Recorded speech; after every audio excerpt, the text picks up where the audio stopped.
This is the story of a boy named Lelouch who wants to conquer the world, and he also has power in his eyes which he will use to achieve that goal. The anime begins by showing the image of Suzaku and Lelouch as children. They are playing in an almost fairy tale setting, and then we see that a green-haired girl named Cece is watching them. Following this is a swarm of cicadas, after which Cece's voice begins to tell us a very important event that occurred in the world, and that is the conquest of Japan. It is then that we can notice that Lelouch and Suzaku saw how it all began. We then learned that Britannia showed a new technology, and they are piloted robots which are so powerful that they destroyed Japanese weapons as if it were nothing. Due to the above, Japan was defeated by Britannia, and while Suzaku seemed indifferent and sad about what just happened, Lelouch was angry and vowed to destroy Britannia. 7 years later, in 2017, Britannia is shown to be in full control of ancient Japan, now renamed Area 11, except for a minor faction of the Japanese resistance who now consider themselves terrorists. Following that, we see that the military is shown on TV in pursuit of a hijacked vehicle, which makes it clear to us that the military is very strict with the control and power they exercise in Area 11, and in that we can see that propaganda is told on television to convince the population, where they say that those people are a group of thugs who threaten the order of the area. Following this, the television announces several more news items. It is then that we can notice that this device is in a room where a chess game has apparently ended, and that's when we see a nobleman boasting that he just won.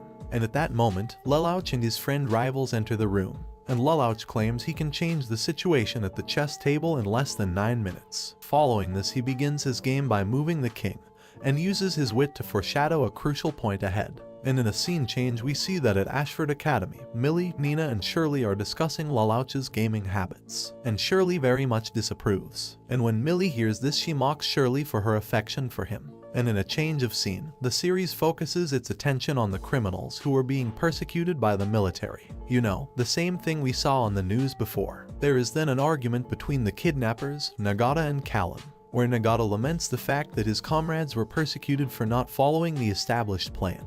And in all this, we see that Lelouch manages to defeat his rival in chess, so the nobleman is surprised to have been defeated by him. Following this, Rivals congratulates Lelouch on his victory, and is happy because that guy was defeated, since he had a bad attitude. Following that, they both leave the room and Rivals comments that the 11s, that is, the people who live in Area 1 and the people of Britain, are not that different. Seconds later, they both go out into the street and see a giant screen where it is announced that the third Prince of Britain will soon give a speech. It is then that Clovis, the head of Area 11, appears on TV and gives a speech to the people of his kingdom and to the 11s. Next, we see that the girl who is driving the car of the thugs I talked about before gets angry, and after that she mentions that they are not 11s but Japanese. Following this, Clovis continues with his speech and comments that he will not tolerate the bandits who are causing problems in the city, and that he would not hesitate to eliminate them since he is fighting for justice, and will do whatever it takes to keep things as they are. And after giving that news, Clovis says goodbye, and when the cameras turn off we can see that he is at a party, to which a woman mentions that he is a good actor since everything he said was very convincing.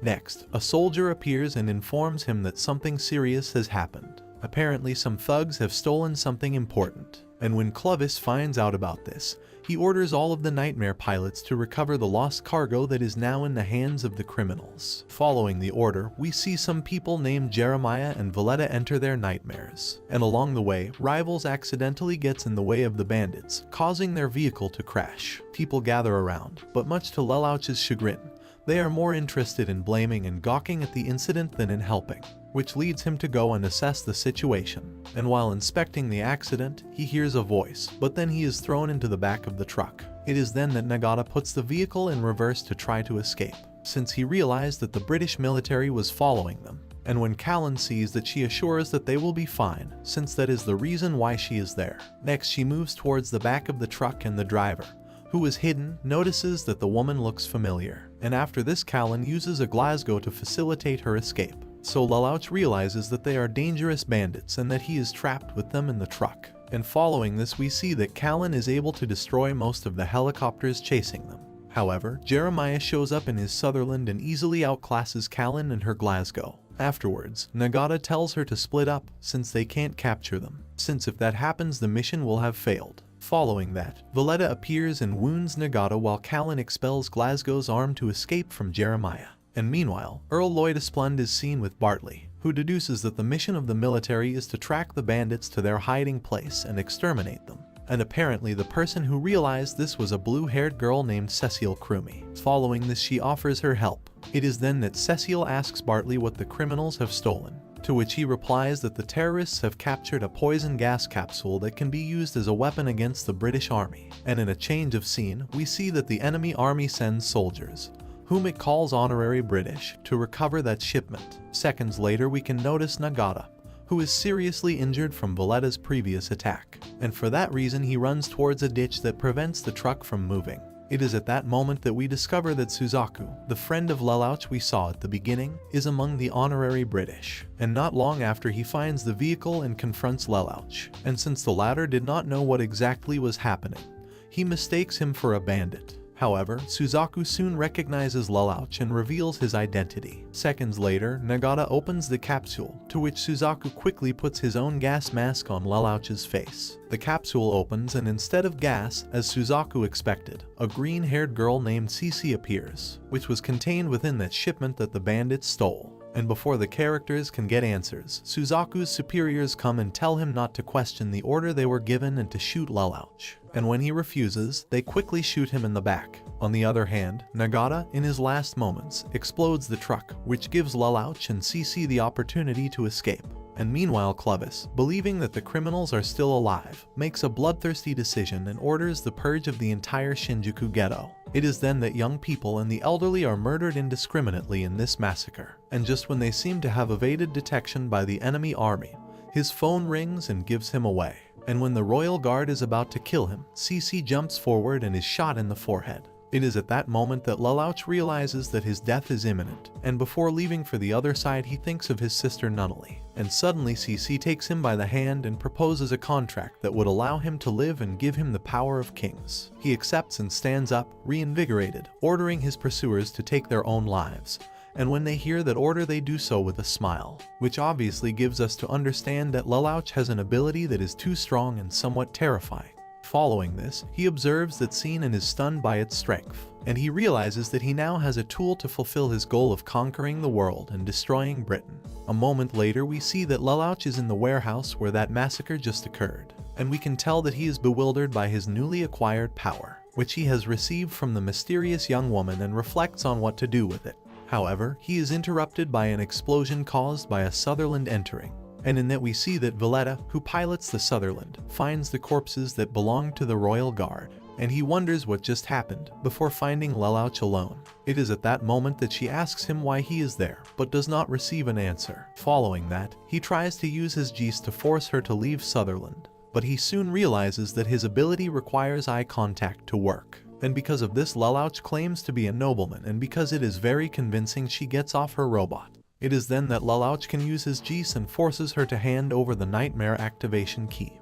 That is, his robot. We later see Lloyd wake up Suzaku, who has been treated after being shot by the Royal Guard. Following this, Cecile reveals to Suzaku that the pocket watch he was carrying was what saved him from dying by deflecting the bullet. Lloyd then asks him if he wants to get on the robot to be a pilot. And in a scene change, we see attention return to the Shinjuku ghetto, where the British Army is still finishing off the 11. Callan, still piloting her Glasgow, attempts to defend the fleeing 11s, while Ogi and the other members of the resistance also do the same. And on the other hand, Lelouch contacts Shirley to find out the situation in the Shinjuku ghetto. And after deducing that reinforcements cannot be called, he decides to work with the terrorists to destroy the Britannian forces. Shortly after, Callan is locked up by Jeremiah and another member of the Purist faction, so without hesitation she tries to escape from them. Next, Lelouch contacts Callan and tells her to go to the west entrance, and although she didn't want to listen to him at first, in the end she complies with Lelouch's instructions, and after that he asks what to do next. Later, he tells her to jump on the train, to which she does. However, Jeremiah is unfazed by this and stops the train with his Sutherland. And then he orders his subordinate to go after the Glasgow, but Lelouch destroys that soldier's ship with the robot he stole before. Surprised, Jeremiah assumes it was caused by friendly fire, although he soon realized that the Sutherland was stolen. So without hesitation tried to attack Lelouch, but to his bad luck he realizes that he can't do anything since he is in a bad situation. Seconds later, Callan rushes towards Jeremiah, forcing him to flee. Later, Oghai and the others arrive at Callan's location and decide to follow Lelouch's orders, who gives them a large number of robots that they can use to combat. And following his orders, Oghai's group easily overpowers Clovis' forces, and in this way they systematically destroy all Britannia units in the area. However, Clovis gets crazy and decides to create a plan to defeat the bandits. It is then that he gives the order to go to the area where he believes the criminals are with the aim of defeating them with his large number of soldiers. But to their bad luck, the rebels have withdrawn from that site. It is at that moment that Lelouch gives the order and Callan uses Glasgow to damage the supports, which causes the ground beneath the Clovis units to collapse, effectively destroying them. It is then that Clovis becomes very angry as he realizes that his rival is very cunning. And with no other option, he gives Lloyd permission to use his new creation, which would be a Lancelot robot. It is at that moment that we discover that the pilot of that new robot is Suzaku. Following this, he decides to destroy the enemy units to stop the bloodshed. And meanwhile, Lelouch receives information about a new nightmare who is reducing his forces. And when he hears that, he immediately begins to orchestrate a plan to fight back. However, Suzaku and Lancelot can easily overpower the criminals, and soon he managed to locate Lelouch, who was hidden so he could coordinate everything safely. And realizing that Lancelot is too powerful, he tries to flee. It is then that Callan intervenes in their fight to give him time to escape. But to her bad luck, she is easily overpowered and her robot ends up so damaged that she is automatically ejected so that her life is not in danger. Seconds later, we see that Lelouch manages to escape from the building, but Lancelot follows him again.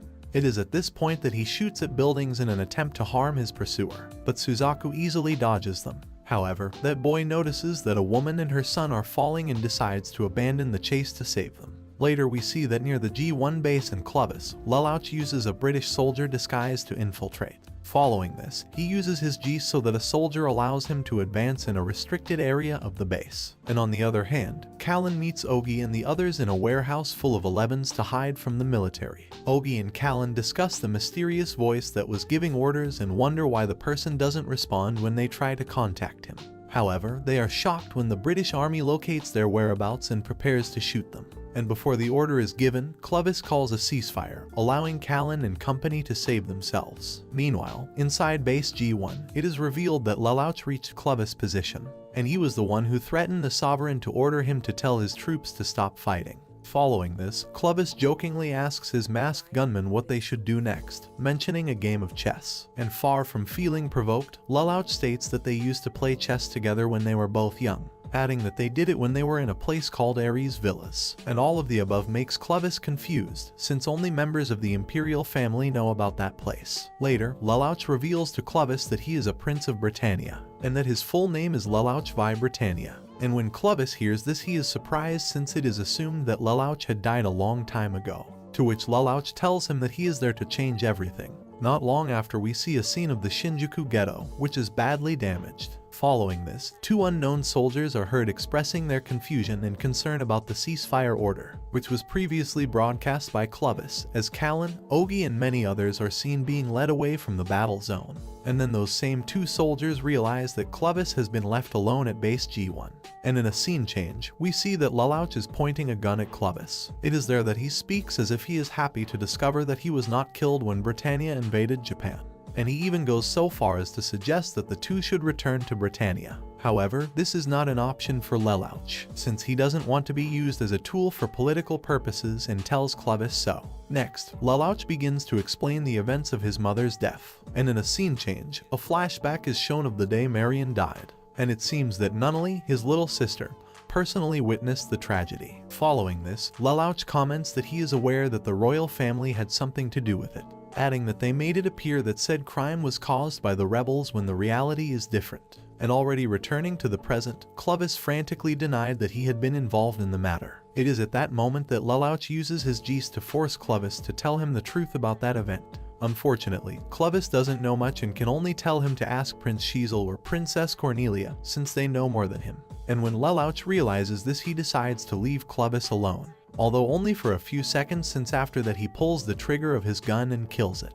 And then the next day, we see that Lelouch is the most normal at school. Next, he meets the other members of the student council. It is then that Millie hits him on the head and orders him to wake up because he had apparently been taking a nap. Seconds later, Rivals begins to interrogate him to find out what happened after he abandoned him.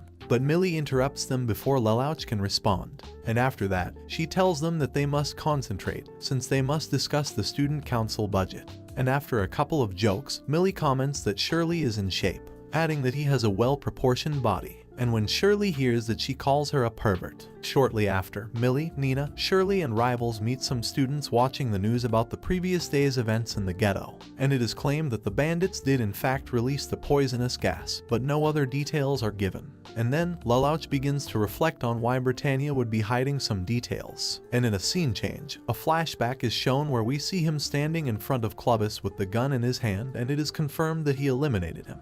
And when the thought of what he did starts to fill his mind, he almost throws up and quickly runs to the bathroom. On the other hand, we see Valletta and Jeremiah together in a car, talking about how the Clovis killer was able to penetrate their security multiple times. It is at that moment that they both reflect, and they talk about the possibility that everything that happens will be used as an excuse for the people of Britannia to be the ones to concentrate all the power. But back at school, Lelouch enters a classroom, and he discovers that Callan has returned to school after supposedly being very ill and unable to attend. At that moment, Lelouch realizes that Callan is not just a fellow student, but was the member of the terrorist group he had seen the day before. Next, Lelouch's friend tells him that the redhead is a girl with many health problems, who comes from an aristocratic family, which surprises Lelouch since he recently saw her fighting against many soldiers. Later, Callan and 3 other girls are having lunch outside, and then a bee appears and makes all the young women run away scared. For her part, Callan does the same and hides behind a bush. That's when a bee appears,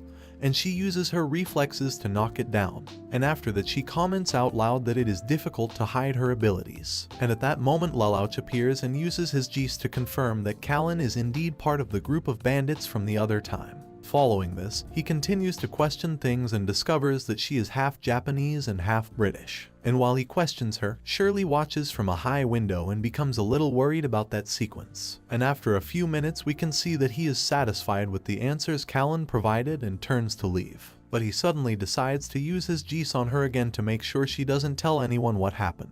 But his attempt fails and Callan becomes suspicious of him and starts asking questions of her own.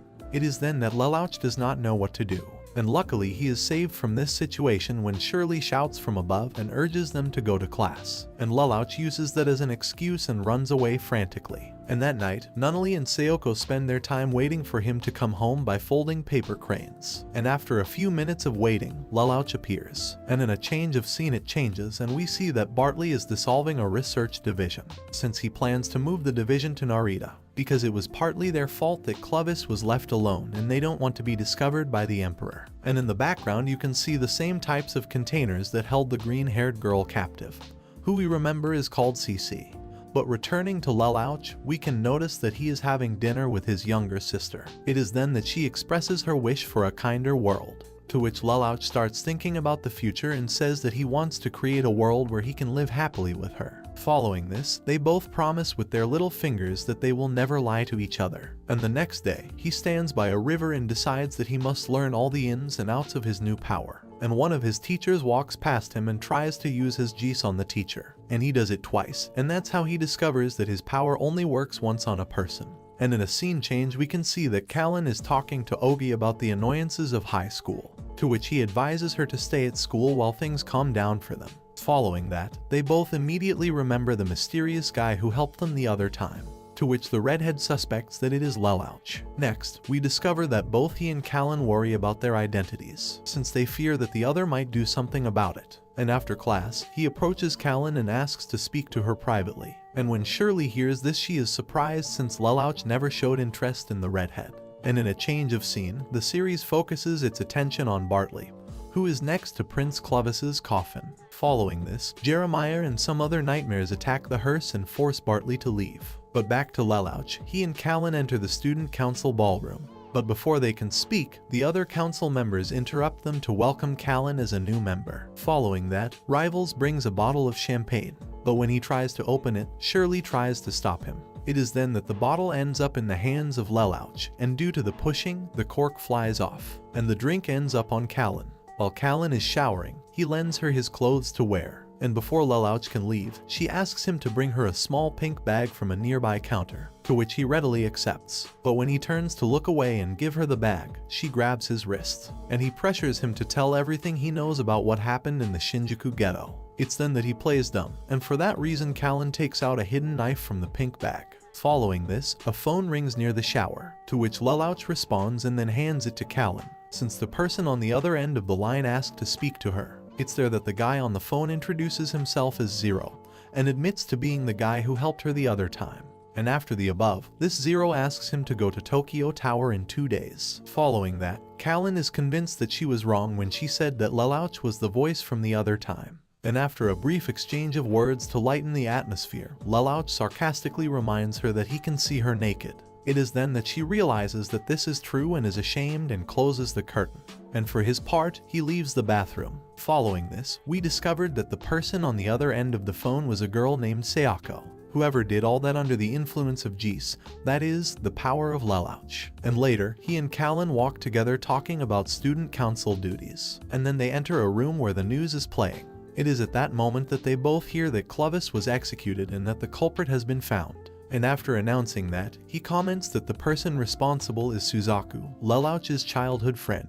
And the next, the entire Ashford Academy student body gathers for the funeral and tribute to Prince Clovis. Meanwhile, Lloyd Esplund and Cecile talk to each other, and they explain that not only can they do nothing to help Suzaku, but it will be difficult, if not impossible, to replace him as pilot of the Lancelot, because Jeremiah has used the Suzaku arrest to ensure that only full-blooded British are able to be in the military, since that is their strategy to reduce betrayals and any type of uprising. And after the ceremony, Rivals tries to get Lelouch to go and face some of his old chess opponents again. And meanwhile, Shirley opposes this idea and tells him not to play anymore. And to everyone's surprise, he agrees with her and hints that he has found a much better opponent. Later that day, Callan, Ogi, Toru, and Kent go to Tokyo Tower just as Zero requested the other time. It is then that we see the boys speculate that it was Suzaku who called Callan and told her to come here. And just as they decide to leave, a voice comes on over the intercom and asks Callan to go to the front desk, since her cell phone has become a lost and found item. Shortly after, at the observatory, he receives a call from Zero, who tells him to take the outbound train on line 5. And in a scene change, we see that Jeremiah is talking to a guy named Diathard right about the funeral. Diathard says the funeral was prepared well in advance, and now Jeremiah's funeral is also being prepared due to his rise in status. Jeremiah then requests that Diathard also prepare for Suzaku's transfer to his war council. It is then that they decide to fill the streets with many loyal British civilians, and in that Valletta warns that many 11 see Suzaku as a hero and may try to rescue him. And when Jeremiah hears that, he states that he will personally be there to execute anyone who makes such an attempt. Shortly after, we see that Callan and the others who accompanied her to Tokyo Tower are now on the train. It is then that he receives another call from Zero, who tells him to look at both sides of the train. On one side is the pristine Britannian city, and on the other side is the ruined city that most of the 11 call home. And then they all head to the front of the train where they come into contact with Zero. It is at that moment that he explains the reason why he made them look both ways, and he says he did that to show them the fact that they shouldn't be fighting people or buildings, but Britannia. Followed by this, he mentions that the things they have done so far are nothing more than a simple annoyance to their enemies, adding that they should not hurt innocent people, since in addition to being useless, it creates a bad image for the cause, which in the first place is to recover what was previously theirs, something quite fair, but which they stain by harming civilians. Following that, Callan's friends demand that Zero show his face. It is then that he tells them that the easiest way for them to trust him is for them to see the results of his plans. At the same time, we see that a guy named Toto is with another group of men, who are discussing whether they should save Suzaku or not. It's then that Toto says that they shouldn't even try to get involved, since they need a miracle for everything to work out. And in a scene change, we can notice that Floyd is outside Suzaku's cell, telling him that the people Suzaku was worried about weren't on the casualty reports. Furthermore, Lloyd says that Suzaku's situation is practically hopeless since no one really wants him to be exonerated. And that night, the streets were full of Brits, just as planned. And if that were not enough, there are many more people watching the event on television. It is then that Suzaku is moved from one place to another, captive. And after a few moments, the entire convoy stops, as a car approaches them that looks like the vehicle Prince Clovis used to travel in. We then discover that Callan is the driver, and we can tell that she is barely holding her nerve as they approach the convoy and confront the nightmares. Not long after, it is shown in a flashback, where it is shown that Callan and Ogi were the only ones in the resistance group who believe in Lelouch's plan, and despite his insistence that it is a useless mission, Zero calmly assures them that he has more than enough help to save Suzaku. And back in the present, the top section of the car burns away to reveal Zero standing on top of it. He announces his identity, and after that some nightmares fall from above and surround the car. Zero then snaps his fingers and reveals the container that used to contain CC.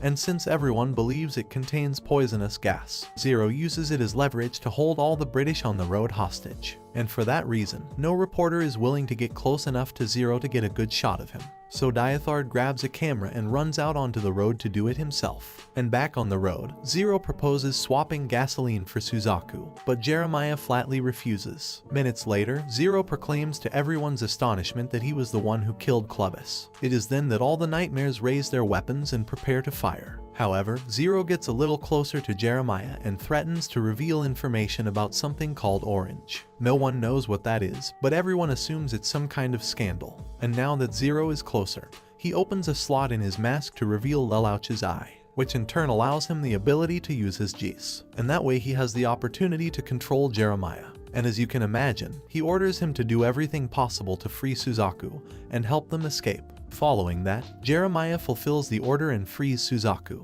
and the guards feebly try to prevent them from escaping. And for his part, Zero releases the gas inside the container as a distraction. And then, Zero and the others run to the side of the road and jump down, where Ogi is waiting for them. Fortunately, Jeremiah held back all the guards and ensured their safety. And later, at the Resistance headquarters, Callan and the rest of the Resistance talk about the miracle they had just witnessed. And on the other hand, we see that Zero and Suzaku share a private conversation. In their conversation, Zero asks Suzaku to join him in overthrowing Britannia, to which Suzaku refuses and says that he wants to change things from within the system. And in the middle of that talk, we found out that the gas that Lelouch used as a distraction was not poisonous, so no soldier or civilian was hurt, at least by the gas. And after a few minutes, Suzaku leaves to serve the sentence and judgment that falls on him, since he believes that he must obey all the rules, even if it means his death. And finally, that night, Nunnally is listening to the report about the incident from earlier when someone walks through the door. Nunnally thinks it's Sayoko, but it turns out to be CC, who is still alive. And in another order of ideas, we see a battlefield in the desert. Next, a group of technological tanks appear commanded by a person from the Middle East. Following that, a fight begins between those people and the Kingdom of Britannia. However, the fight lasts very little, as the Britannian army deploys its robots. And after that they destroy a large number of tanks. The defeated army then realizes that all that destruction was caused by a single robot. He is red, and is commanded by a woman named Carnelia. Next, the aforementioned speaks with one of her generals, and it is at that moment that we learn that she is one of the princesses of Britannia, and that he is working to find Zero and avenge Clovis' death. But on the other hand, we see that Lelouch returns home, and when she enters the dining room to see her sister, she notices that CC is with her. Next, Lelouch's sister comments that she was talking to CC, and he comments that he already knows that they are friends and that he finds it interesting, since it has initials in the form of a name. After that, the sister assumes that CC is his girlfriend, since she mentioned something like that. It is then that the green-haired girl, CC, mentions that the destiny of Lelouch and hers are intertwined, to which the sister is surprised since she understands those words as a commitment between Lelouch and CC. It is then that Lelouch comments that he is joking, to which CC tells him no, since he does not like jokes. And after all the above, Lelouch gets tired and spills some tea on the floor. This is to make her sister, who is blind, believe that CC got dirty and will help her clean herself somewhere else. In this way, he manages to cut off that complicated situation. Seconds later, Lelouch takes the girl in green to his room, and while there he asks her who she is, to which she responds that she already told him, and after that she repeats his name. Lelouch takes many things for granted and stops asking about them, and he focuses on questioning why she is still alive, to which she avoids the question and questions if he is enjoying that power that he gave her, to which he replies yes, since thanks to that his plans to destroy Britannia have been greatly advanced. and when she hears that, she asks him if he thinks he can do that with just that power. Upon hearing those words, he responded that he planned to do it even without powers. It's then that she mentions that he's an interesting guy. Following this, she lies on Lelouch's bed and undresses, and when Lelouch sees how upset he is, he asks if he plans to stay. To which she, already tucked between the sheets, tells him yes, and that the men sleep on the floor, alluding to the fact that he would keep his room and bed. It is at that moment that Lelouch tells him that staying together is just as dangerous, because if you see them together they are both fried. To which she answers that if she goes outside she will be captured. And following that point, Lelouch tells her that surely millions of people are looking for her. However, she downplays the matter and comments that nothing will happen to her if she hides in her house and keeps a low profile. Lelouch is not satisfied with what is happening, and he quickly asks her how she is still alive, but she rolls over and says goodnight and falls asleep. And the next day, we see Lloyd talking to Cecile, and he comments that since Zero appeared, several groups that are against Britannia have begun to mobilize, adding that that event was a great inspiration for the resistance, and for that reason Jeremiah has lost his rank and has less authority, something that has destabilized things within the Britannia organization. Next, Lloyd mentions that this also harms them since they cannot execute their plans in that chaos. And on the other hand, we can notice that a person is arguing with Todo, the leader of the Japanese Liberation Front, which would become one of the largest groups against Britannia. And during the discussion, that guy tries to convince Todo that it's time to do something, since thanks to Zero his enemies are in a state of confusion. However, Todo tells him that the best option is to wait a little longer to have more information about the enemy. But returning to Lelouch, we see that he is searching for something on the internet. Next, we can notice that Cece is eating pizza in Lelouch's bed, and then she asks him something about his plan, to which he tells her that he finds it curious that she asks questions, but doesn't want to answer them. It is then that she responds that she is not obliged. Following this, Lelouch comments that his first step is to confuse Britannia. Seconds later, she looks at some magazines and realizes that Lelouch is being sought by everyone, but he doesn't seem to care. It is at that moment that she mentions the above, meaning that he is under the spotlight of the entire planet. To which Lelouch replies that that is nothing, since it will soon cause much more chaos. And at the same time, we learn that Suzaku is released from his trial, arguing that they have no evidence to convict him, and for that he is acquitted. And as he walked through the hallways of that government building, he begins to think that everything was very sudden, since he was previously publicly defiled, and now they release him as if nothing had happened. Following this, he hears a voice from above, and when he looks up he sees a woman, which quickly tells him to come because she doesn't want to hurt him, to which he reacts as he should react and prevents her from falling badly on the ground. Next, they both start talking and he asks her if she is okay, to which she tells him yes. Seconds later, the woman mentions that she needs help since bad people are chasing her. And on the other hand, we see that the Britannian army is still in chaos since they do not know what Zero's next move is going to be. So they quickly rush to protect Princess Carnelia, who is soon to arrive. And at the same time, but in another place, we can notice that Suzaku is walking with that woman who literally fell to him from the sky. And while they were walking around the city, she comments that they haven't introduced themselves yet. It is at that moment that she begins to doubt, and after thinking a little she tells Suzaku a fake name. And following this, the woman comments that he is very famous since he appeared in many magazines. Due to that fact, you already know that he was accused of ending the life of a high-ranking ruler. It is then that he asks her if what she said before being persecuted by some bad people was a lie. However, he gets no response, since the woman went to play with a kitten she found somewhere. Seconds later, she brings the animal to him, and it ends up biting him. And in a scene change, we see that Floyd and Cecile are in a car, and then they start talking about Suzaku, adding that they are coming to look for him since he was released.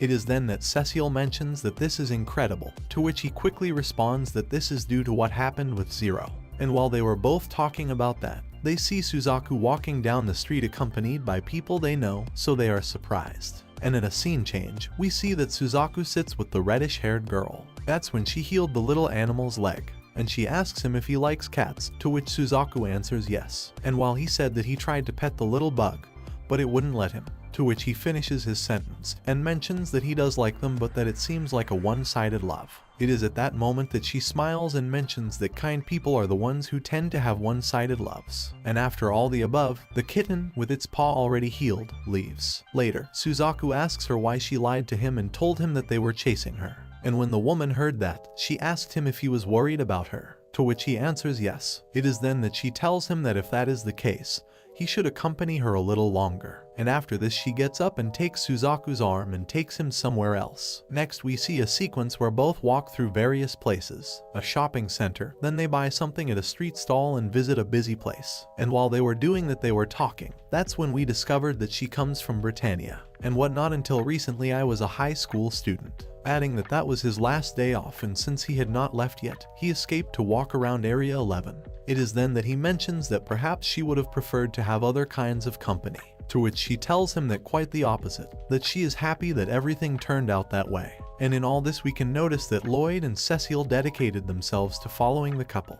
And after walking around downtown, she asks her to show him one more place, to which the joking tone behaves formally and calls her princess, responding affirmatively to her request. It is at that moment that she gets serious and asks him to take her to the Shinjuku ghetto. You know, that place where the Britannian army did a massacre at the beginning of the story. But returning to Lelouch, we see that he is investigating the Suzaku matter. And while he was doing that, Kellen appears and asks him about the call the other day. To which Lelouch does not know what she is referring to. She then explains the call she received when they were both in the bathroom the other time. It is then that Lelouch makes a gesture that he already remembered. However, before he can answer anything, he sees that Cece is in the schoolyard, right behind Kellen. And when the aforementioned wants to turn her head, he quickly approaches her and holds her head, creating a scene that is easy to misinterpret. And in all this, we can notice that Shirley saw just that moment from one of the school windows. And after the above, Kellen asks Lelouch what he is doing, to which he begins to think about what to say.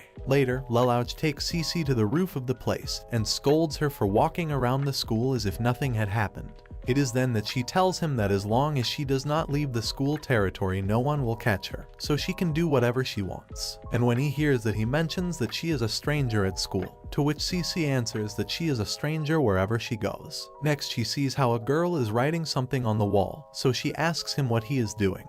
It is at that moment that Lelouch mentions that he used Jis, bone her eye power that allows her to control people, so that she draws a line on the wall. Cece immediately understood what he was doing, so he mentions that he probably wants to find out how long Jis lasts. It is then that Lelouch tells him that he must know the characteristics of his weapon, or else something could go wrong. Cece then asks her if she is curious to know if he can use Jis on her, to which she quickly answers herself and mentions that she was joking, adding that they are both accomplices so he would not do anything to expose his plans. And in a scene change, we see that Suzaku is with the woman in Shinjuku, where the two see how everything is destroyed, and it's full of altars to the people who died. Following this, he tells her that the ghetto is finished, but that little by little people are returning again. Seconds later, some people appear at the scene wanting to take photographs, and in that they regret because the British forces did not use heavy weapons to destroy the place. And when the girl with reddish hair hears that, she is amazed by the dehumanization of those people towards the 11s. At the same time, on the other hand, we can note that Jeremiah received information related to the resistance, so he communicates with the Army Intelligence Center to confirm the information.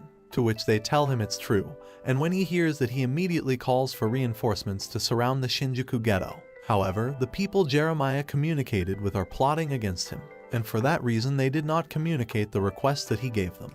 But at that moment Valletta appears, who is a friend of Jeremiah, and because she heard everything she decides to do something about it to help her comrade. And at the same time, but in another place, we see that some members of the resistance take and throw the cameras from the Britannians, and after that they tell them to leave, to which these people quickly defend themselves and respond that 11s should not behave that way. However, this makes the members of the resistance even more angry, since they still consider themselves Japanese, and they don't want to be called 11s. It is at that moment that those young people comment that they must accept defeat since Japan was defeated by Britannia. Seconds later, Suzaku and the reddish-haired woman enter the scene to calm the fight, and when he approaches, the Japanese quickly tells him not to get involved and slaps him, which takes off his sunglasses. It is then that those people recognize him and mention that it is Suzaku. The young Britannians who were taking photos think he is responsible for taking Clovis's life, but the Japanese quickly say that the person who did that is Zero, and that Suzaku is nothing more than a dog of the Britannia government. Next we see that guy insults Suzaku and after all the above attacks him.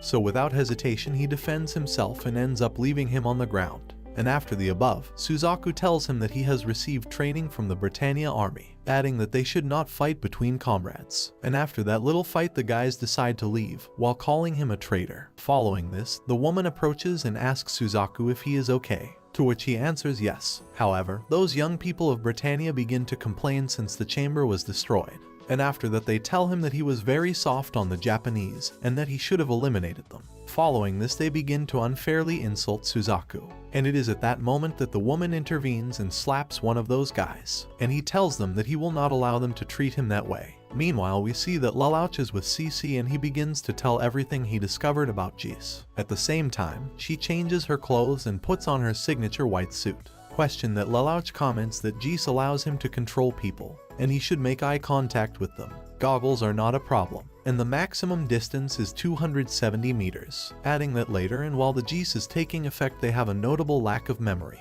which leads him to assume that Jis damages people's brains. And finally Lelouch mentions that if the light is appropriate he can even use his power using the reflection of a mirror. And when she hears that, she comments that Lelouch has taken seriously studying his ability. To which he responds that it is the least he can do when his rival is an immense empire. It is at that moment that she asks him why he does that, when he is clearly a Britannian and not an 11, adding that the Empire of Britannia is too strong to overthrow with just one Jis. However, Lelouch does not seem scared by this and responds to CC that he will be stronger than that empire, and that way there will be no problems. Following this, Lelouch begins to tell everything he experienced when he was a child, and he says that injustice against 11s was daily bread. At the same time, Suzaku does the same and reveals the same thing to the reddish-haired woman. And when they both finish telling their story, they say that they want to change the world so that that doesn't happen again. Next, CC, who was listening to Lelouch, tells him that he is an idealist. To which Lelouch corrects himself and comments that he is really not so arrogant as to think that he can eradicate evil from the earth. And that's why he settles for destroying Britannia and creating a place where he can be happy with his sister. To which CC asks him what his plan is. It is at that moment that Lelouch comments that the only thing he has to do is end the dispute by defeating everyone and taking power. On the other hand, Suzaku is completely idealistic and says that he wants to change the world so that there are no more wars and people do not suffer. At the same time, in another part of the Shinjuku ghetto, we see that Jeremiah is ambushed by his own allies, those who want to eliminate them since they cannot forgive that he will let Zero escape, since that guy is responsible for the loss of Clovis. Next, one of the generic soldiers mentions that they are going to eliminate Jeremiah before Princess Carnelia arrives. Following that, Floyd and Cecile arrive at the place where Suzaku and the girl are. It is there that Cecile tells them to get on since that place is dangerous, and Floyd quickly explains the situation and comments that there is an internal fight in Jeremiah's squad,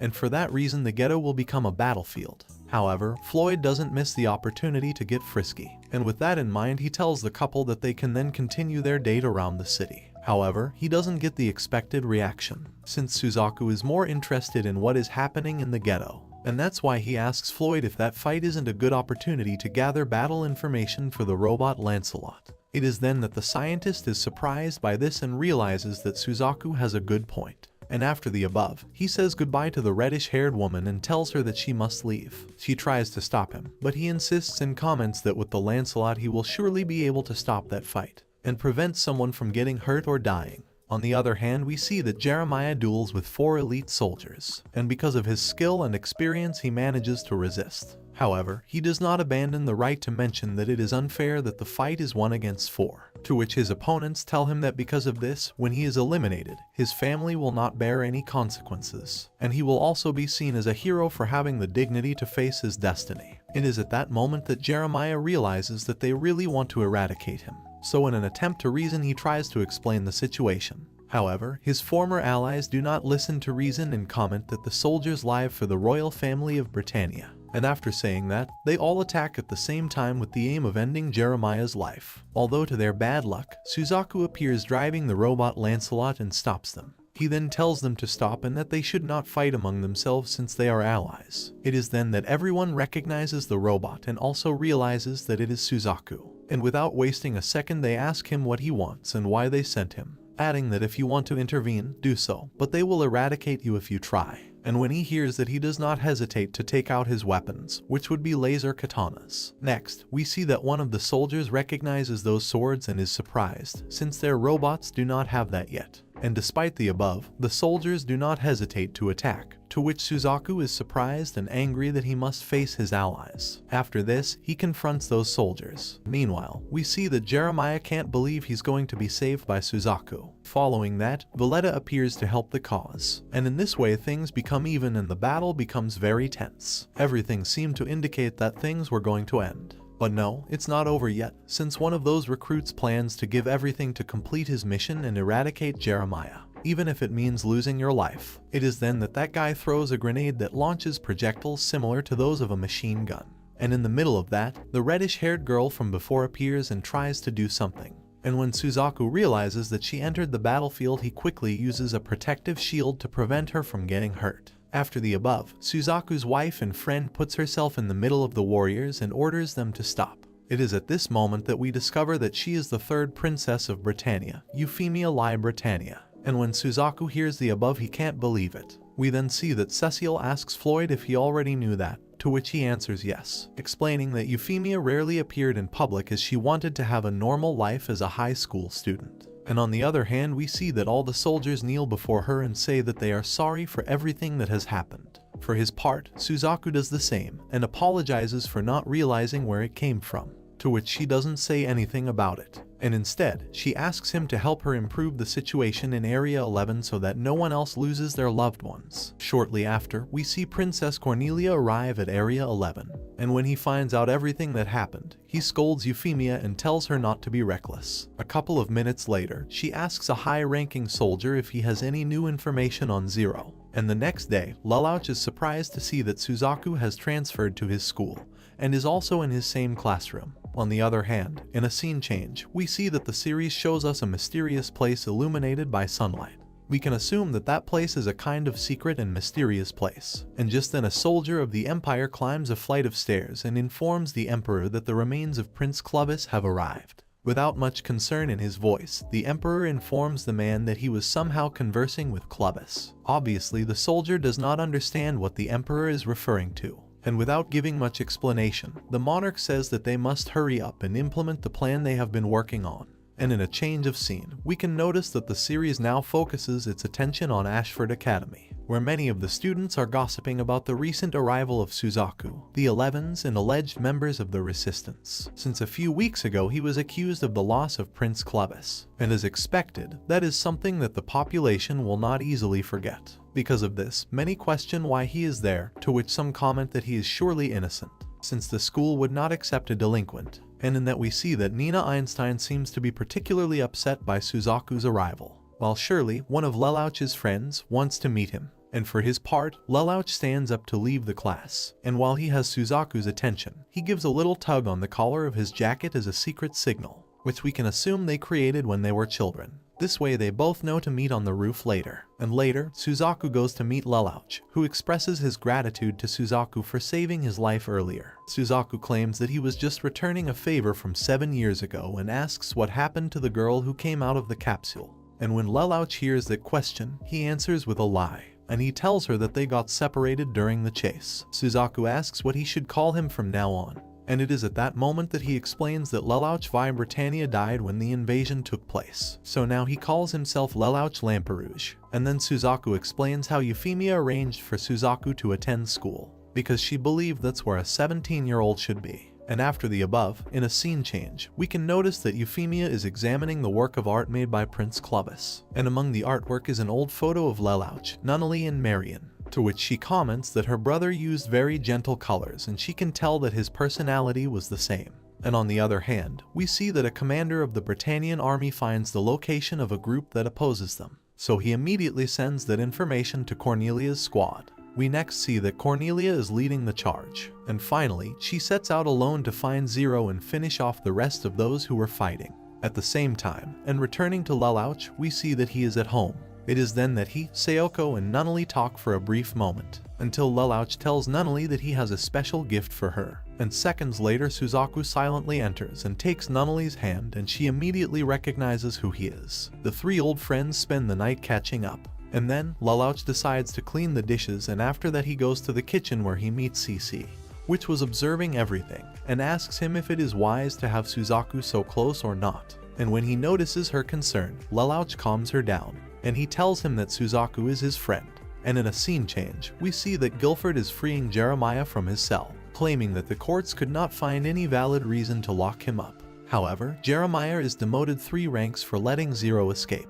But back to Lelouch. After dinner, he and Suzaku are standing on the porch, and when they are both about to say goodbye, Suzaku states that they shouldn't be friends, since otherwise they will not be able to protect their true identities. It is there that he explains that if people see him interacting with so much familiarity with him, they will assume that they have been friends for years, which would lead them to discover that in the past he was a prince, adding that he doesn't want to cause problems for him or Nunnally. And when Lelouch hears this, he gets upset, but finally the matter remains undecided. The next day at school, we see that the atmosphere is uncomfortable for Suzaku. Lelouch initially does not pay attention to him as he had requested. And to make matters worse, we see the rest of the students abruptly stop talking every time Suzaku enters a room. But it doesn't end there, because a couple of guys also break into his locker and put spray paint on his clothes. And also during this day, Ogi calls Lelouch to explain what happened with a group opposing the Empire called Blood of the Samurai. He asks to help them lead a counterattack, but Lelouch does not seem interested in that group, so he provides few guarantees and contemplates cutting ties with them. And in another part of the school, Nunnally talks to Nina and Nina explains her fear of 11s. And when Nunnally hears the above, she obviously feels bad, since her current friends are afraid of her childhood friend. And almost at the same time, CC is seen ordering pizza once again while Lelouch maintains his Zero outfit. And then when CC opens the door for the pizza delivery man, a kitten named Arthur enters the house unseen. And if we look closely, we can assume that it is the same cat that Princess Euphemia cured earlier. Minutes later, we see that Lelouch has managed to clean his outfit, and after that he decides to put it in the suitcase before CC gets food on it. And while he is packing everything, his sister appears and invites him to have tea. It is then that she mentions that there is the smell of pizza again. And with that in mind, he asks Lelouch if he isn't getting fat from eating that food so much. Meanwhile, we can notice that the cat Arthur manages to put the Zero helmet on his head and goes out the door with it. However, CC fails to realize this. Next, we see that Nunnally asks him about Suzaku, and she says that she is worried, to which Lelouch tells her very briefly about the situation so as not to worry her, to which she asks if he couldn't do something to help him. And suddenly, Arthur the cat enters the room with the case, to which Lelouch quickly realizes this and tries to stop the little animal. But the little bug came out the door and Lelouch did not hesitate to chase it. We next learn that Nunnally apparently called the student council, since not long after, Millie, Rivals, and Nina appeared. And when they are there, Nunnally explains that a cat stole something from Lelouch, adding that something must be something really important, as he made a surprise sound that she had never heard him make before. And when Millie hears that, she decides to get involved and gets to work to capture that naughty kitten. At the same time, we see that Lelouch continues his pursuit of the cat, and uses Geese on anyone who sees the cat so they don't remember seeing it. It is at that moment that Millie announces over the school loudspeakers that whoever catches the cat will be able to kiss a member of the student council. And Shirley hears this just as she's about to dive and quickly falls off the diving board after hearing the announcement. Callan hears this information too, and she gets a little freaked out when a group of guys come out of the bushes and say that they're all essentially going to kiss her whether she wants to or not. And after shouting that, all the male students begin to debate where they can receive the kiss. And after agreeing, the boys run off with the goal of finding the cat and being able to kiss Kellen. But stalker overtones aside, it's revealed that Callan has never kissed anyone before. And with the intention of avoiding an unwanted situation, she quickly chases after the cat to try to avoid such a bad first kiss. And on the other hand, we see that some of the students begin to imagine kissing Lelouch, while one thinks about kissing Millie. However, things soon get intense as a group of clubs embark on a frantic search to find the cat. Callan meets Shirley while they are looking for the little animal, to which they both agree that the whole reward thing is nonsense. Afterwards, Millie asks Nunnally for details about the cat. It is then that she comments that she heard that the kitten was limping, so it must have hurt its leg. And after saying that, she tries to replicate the sound of the little animal, and for that reason he meows through the intercom. And when the kids hear that, they get even more excited. And at the same time, but in another place, well actually a few meters from the school, we can notice that Floyd and Cecile are listening to the commotion that arose in that academy. So they worry about Suzaku, especially Cecile, who wonders if that boy will be okay. It is at that moment that we find out that they are monitoring Suzaku, And almost at the same time, Millie and Rivals get on a motorcycle, to which he asks the blonde if the council members can also receive the awards. And when she hears the above, she responds that obviously yes. That's when they both speed up and start looking for the kitten. However, after a while, we see that Shirley and Callan are the first to find it. And with that in mind, he decides to corner the cat under a table, and they are about to capture him to protect his lips. And it's at that moment that Shirley decides to ask Callan who she would kiss if she had the chance. In this way, we can notice that Shirley's insecurities abound, and she asks him if he would be Lelouch, to which an embarrassed Callan questions why he asked that. And as the two continue talking, the cat escapes and somehow climbs onto the roof of the school. Suzaku and Lelouch then track the cat to a particular building, and as they both run up the stairs, Suzaku severely overtakes Lelouch, and she reaches the top a few moments before him. On the other hand, we see that Millie arrived at the place just like Nunnally and the rest of the characters. It is then that everyone realizes that they managed to corner the cat, and they quickly see how a boy climbed up to a high place to catch him. And that boy is Suzaku. In this way, the aforementioned begins to rise to the ceiling. But when Lelouch tries to do the same, he slips and almost falls. Although in a matter of seconds, Suzaku uses his skills that he gained in military training and manages to quickly get down to help him. And it is at this moment that Arthur the cat finally takes off his mask, which rolls to a place where you can almost see it. And when Lelouch sees that, he breathes a sigh of liberation since his secret is safe. Later, Suzaku comes down with the little animal in his arms, and at that moment comments that it is the same cat from the other time. However, all the students who saw the young man's brave act do not know how to react. And when Shirley realizes the situation, she quickly takes the initiative and thanks him for saving the cat. And she is not the only one, because Rivals, another friend of Lelouch, also approaches him to congratulate him. Next, Millie, who was interested in knowing what that important something was that the cat stole from Lelouch, questions him about it. To which Suzaku replies that he can't see well, but he assumes that the cat was wearing something on its head, and that he lost it during the chase. Following this, the boys ask about Lelouch, to which Suzaku answers that the aforementioned told him to come down first, since he had to stay to look for something. And when Millie finds out about this, she gets excited and comments that Lelouch is hiding an embarrassing secret. However, Lelouch appears seconds later and discards his theories, which bothers Amelie since she wants to know some of his weaknesses. Next, Callan asks them if they know each other, to which Nina, who is very scared by the accusations that are falling on Suzaku, comments that he is an 11. However, Lelouch quickly saves the situation and says that they are both childhood friends. And after this, he asks the president of the council, Millie, to allow Suzaku to be part of the council, to which they are obviously surprised by the unexpected nature of the request. To which Lelouch comments that in that school students must enroll in a club. Seconds later, we can notice that the president is seriously thinking about the request, and in the end he ends up accepting, since Lelouch is the vice president. At the same time, Nunnally, who is present, comments that things are falling into place. Next, she asks them to come closer, and at that moment they both receive a kiss on the cheek from Nunnally for saving the cat. And that way they both receive the reward, since she is also part of the council. And almost at the same time, all Lelouch's friends and members of the council introduce themselves to Suzaku in a friendly manner, all except Nina, who naturally still fears him. And later that day, the entire student body gathers to watch Prince Clovis's funeral on the big screen.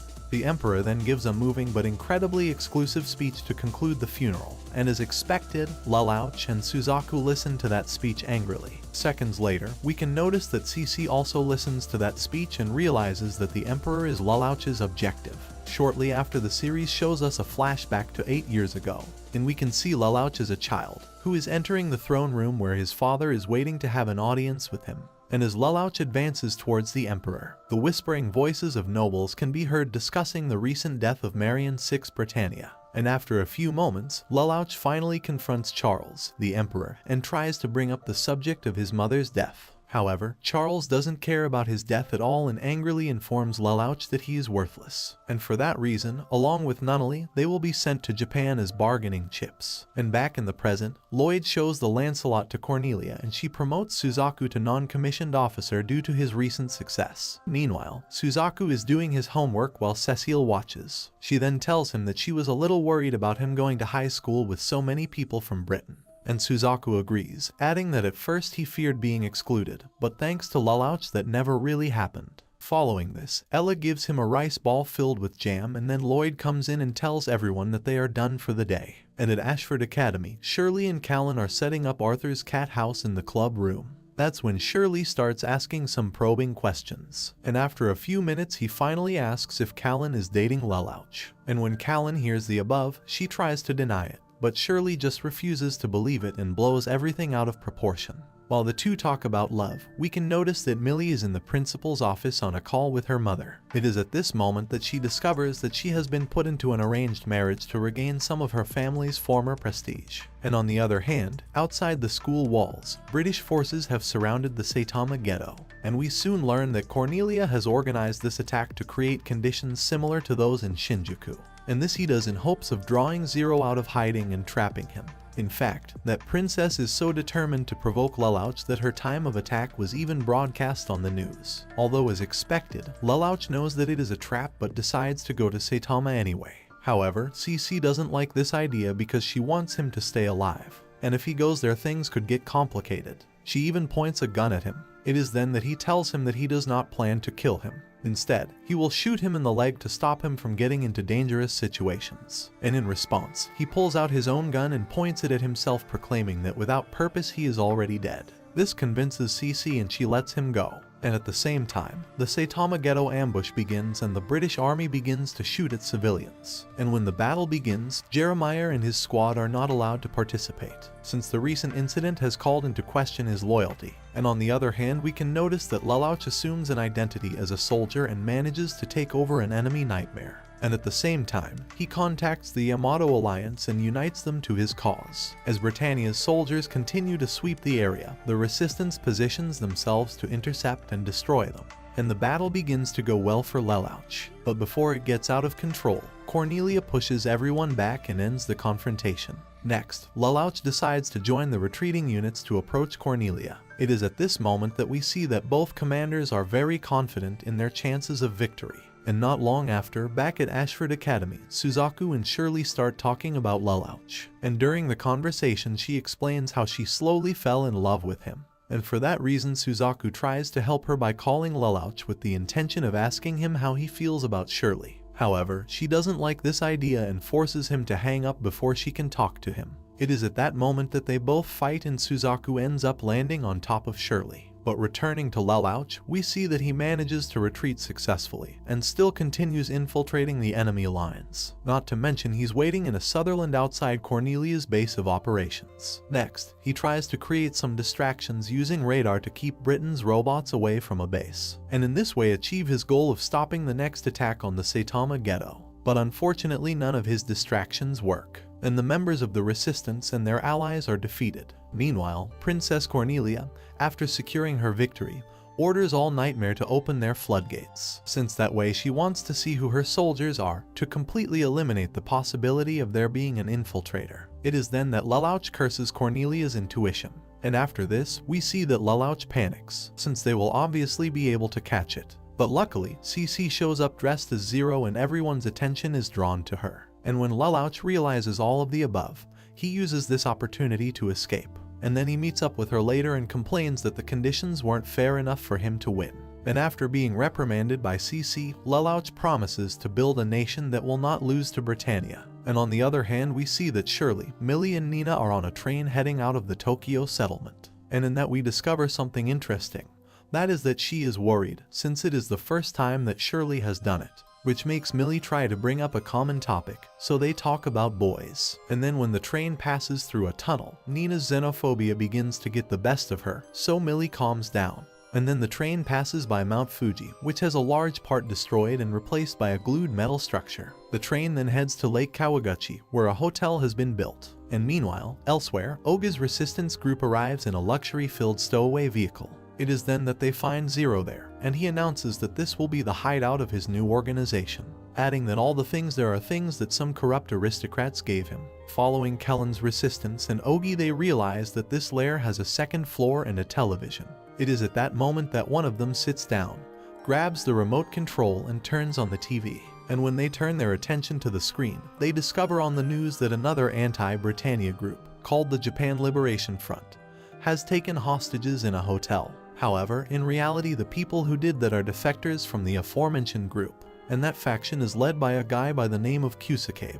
which has acted without the permission of the leader General Todo. And on the news, Lelouch and the others discover that those people are trying to take over a vital resource, which stabilizes practically all nations. So if Kusakabe and company take over the factory of that resource, they could change the balance of power of the empire. And then, Kellen looks closely at the screen and soon sees the images that the terrorists publish of the hostages, where Millie's group and other important people see each other. Next, we see that Suzaku is among the troops riding against the resistance. And because of everything that is happening, Lelouch's group begins to debate about it. And while they debate whether the front is doing it out of pure jealousy for Zero's position, Lelouch receives a call from rivals, but hangs up on him. For her part, Cornelia, with no other option, has 3 Sutherlands go to the hotel via an underwater supply route. This with the aim of resolving the situation, since when the robots reach that place they will destroy the foundations of the hotel and submerge it in a lake. However, the front has prepared for it. In this way, when the soldiers of Britannia enter under the structure, the Japanese Liberation Front resistance uses its modified giant shrapnel cannon and fires various projectiles. And after the above, those enemy robots are destroyed and the members of the resistance celebrate. And they congratulate Kusakabe for having anticipated his rival's plan.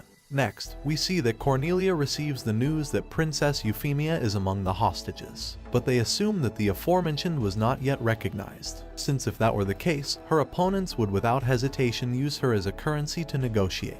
And despite all of the above, Cornelia does not want to exaggerate her movements for fear that her intentions to rescue her sister will be too obvious, and that exposes Euphemia. Basically, you must make precise movements or else you lose the duel. And meanwhile in Ashford, Cece seems to be talking to someone about Lelouch, and during the conversation she mentions that everything is going well, but that she is not a keeper. But returning to the conflict, we see that Suzaku also tries to enter, but Lloyd tells him that Cornelia refuses. To all this, Zero's group begins to unload their goods at their new lair. It is then that Callan notices Zero watching footage of Shirley's father's interview.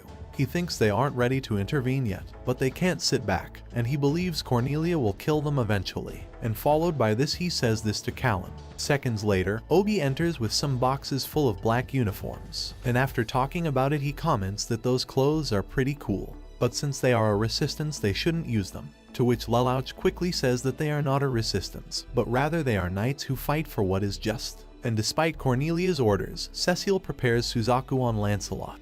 As they do so, they watch as the front savagely pushes an ordinary civilian out of the hotel to his death. And then the terrorists send another message saying that they will push the hostages off the roof every 30 minutes until their terms are met. But Cornelia refuses to legitimize those actions. And after the above, a messenger arrives and reveals that Zero has been seen stealing a car from the squad of a long-haired guy named Ride. Next, we see that the vehicle is heading directly to the territory where the entire conflict is taking place. Although naturally, Ogi and company are not entirely sure that the plan will work. And after a while, finally, they confront Cornelia herself, which shows its face and prepares to shoot Zero with the gun in its hand, since he wants to avenge Clovis, who was eradicated by Lelouch at the beginning of the story. However, Zero asks him to choose between Clovis and Euphemia, having deduced that she is there. It is at that moment that Lelouch uses his previous knowledge from when he lived in the palace of the King of Britannia, and he tells that Cornelia always spoiled Euphemia,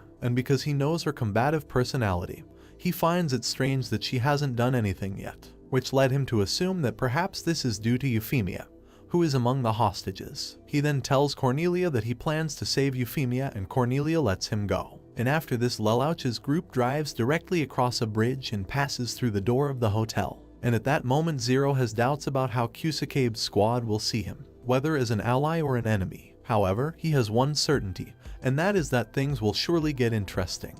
And in parallel, we see that Cornelia plans that, once Zero is in the tower, not only will the killing of hostages stop, but both Zero's and the front's forces can be eliminated at the same time. And thus, he gives Suzaku the green light to head into the tunnel, and orders him to destroy the Resistance's modified cannon. Following this, they explain that once you destroy the cannon, you have to destroy the foundation block, since this will give Cornelia's forces 8 minutes to recover the hostages before the hotel is submerged. Although this basically means that Suzaku is a decoy. However, he doesn't seem to care about that, and seconds later, it is revealed in a flashback that Shirley invited Suzaku to join the trip, but he was busy. At the same time, in the hostage room, Nina's xenophobia makes her nervous and she tells him to elevate one of the front members. And as you can imagine, that was not the place to do that. So immediately, the soldier violently tells him that he is a Japanese and not an 11. The girls quickly apologize, but the guy acts unfairly and try to drag Shirley, Nina and Emily to another room to eliminate them. However, Euphemia stands up and reveals her identity, and after that he asks Nina if she is okay. And almost at the same time, in another room, Zero meets Kusakabe. It is then that the latter asks him to take off his mask, to which Zero tells him that he first wants to ask him a question. It is then that he questions what his objective is and what he plans to achieve, to which Kusakabe replies that he wants to announce to the world that the Japanese are still alive. And when Lelouch hears this, he tells them that they are old-fashioned and that they have no salvation. In parallel, we can see that Suzaku faces the modified cannon of the Japanese Liberation Front resistance. And as you can imagine, he manages to dodge the projectiles easily. And almost at the same time, Zero's group places small white bombs on the fuel lines. And in a Cambrian scene we see that Euphemia is moved to another room. It is then that Kusakabe tries to kill Zero. Lelouch uses Geese and forces them to take their own lives just like the rest of the soldiers. Next, the soldiers escorting Euphemia enter the room and discover the carnage caused by Zero, who claims that the front recruits took their own lives, attributing that this happened when they realized that their actions were useless. Following this, Zero also states that Euphemia has not changed. And at the same time, but in another place, we can notice that Suzaku manages to protect himself against shrapnel. And then he prepares to fire the cannon and destroy it. At the same time, Zero's group gets to work and begins shooting at the members of the front. And later, Zero talks to Euphemia privately in the room. It is at that moment that he tells him that he was the one who eliminated Clovis, the same guy who ordered thousands of 11s to be annihilated. And when Euphemia hears the above, she asks him if that was why he executed him.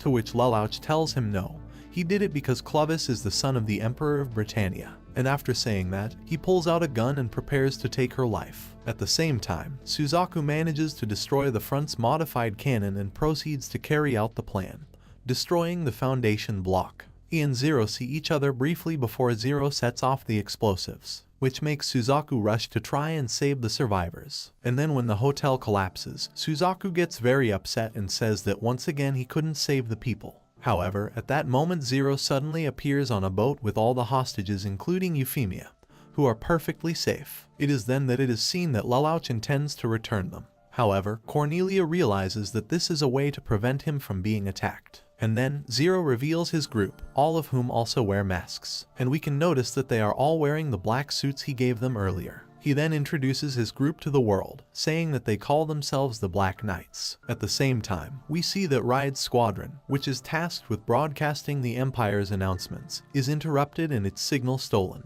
In this way, Lelouch can give his message through television and radio. And after introducing his group, he rebukes the front's actions and declares his intention to save all civilians. He says he tolerates battle but not outright slaughter, and will appear again if something similar happens again.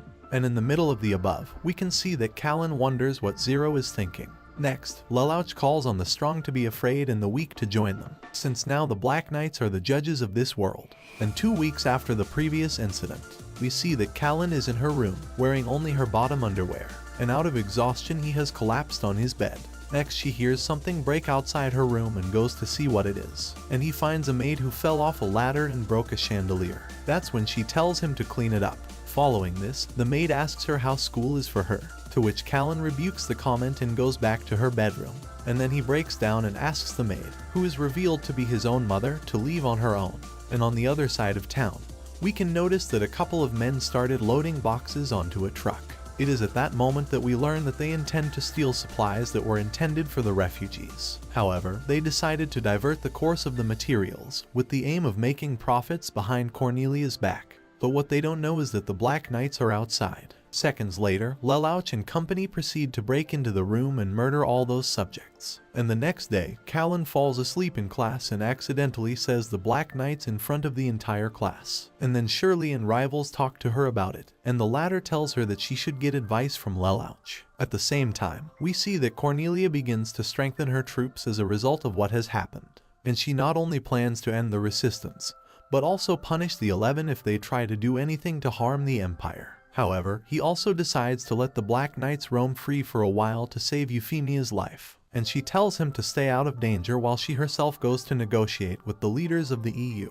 And later in a flashback, it is revealed that Zero decided not to end the pink-haired girl's life. Something more than obvious, since, well, she's still alive. The fact is that after that, Euphemia was left thinking about the things that Zero told her, and she also questions herself what Suzaku's opinion on the matter would be.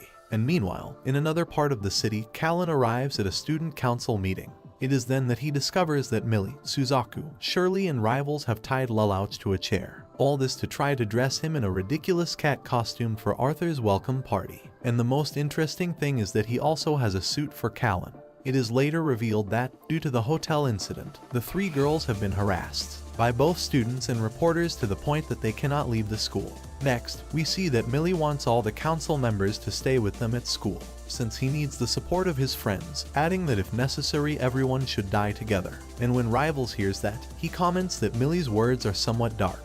And for his part, Suzaku is happy to tears about this. And so that spirits do not fade, Rivals begins to play with Suzaku and knocks him down. And because of the movements and the cat suit the boys were wearing, Nina laughs at the sequence. As this happens, Callan reflects on the Black Knight's actions, since their appearance in front of the public, the group has become what Zero prophesied it would be. The weak have rallied behind them and the corrupt people have been gradually eliminated by them.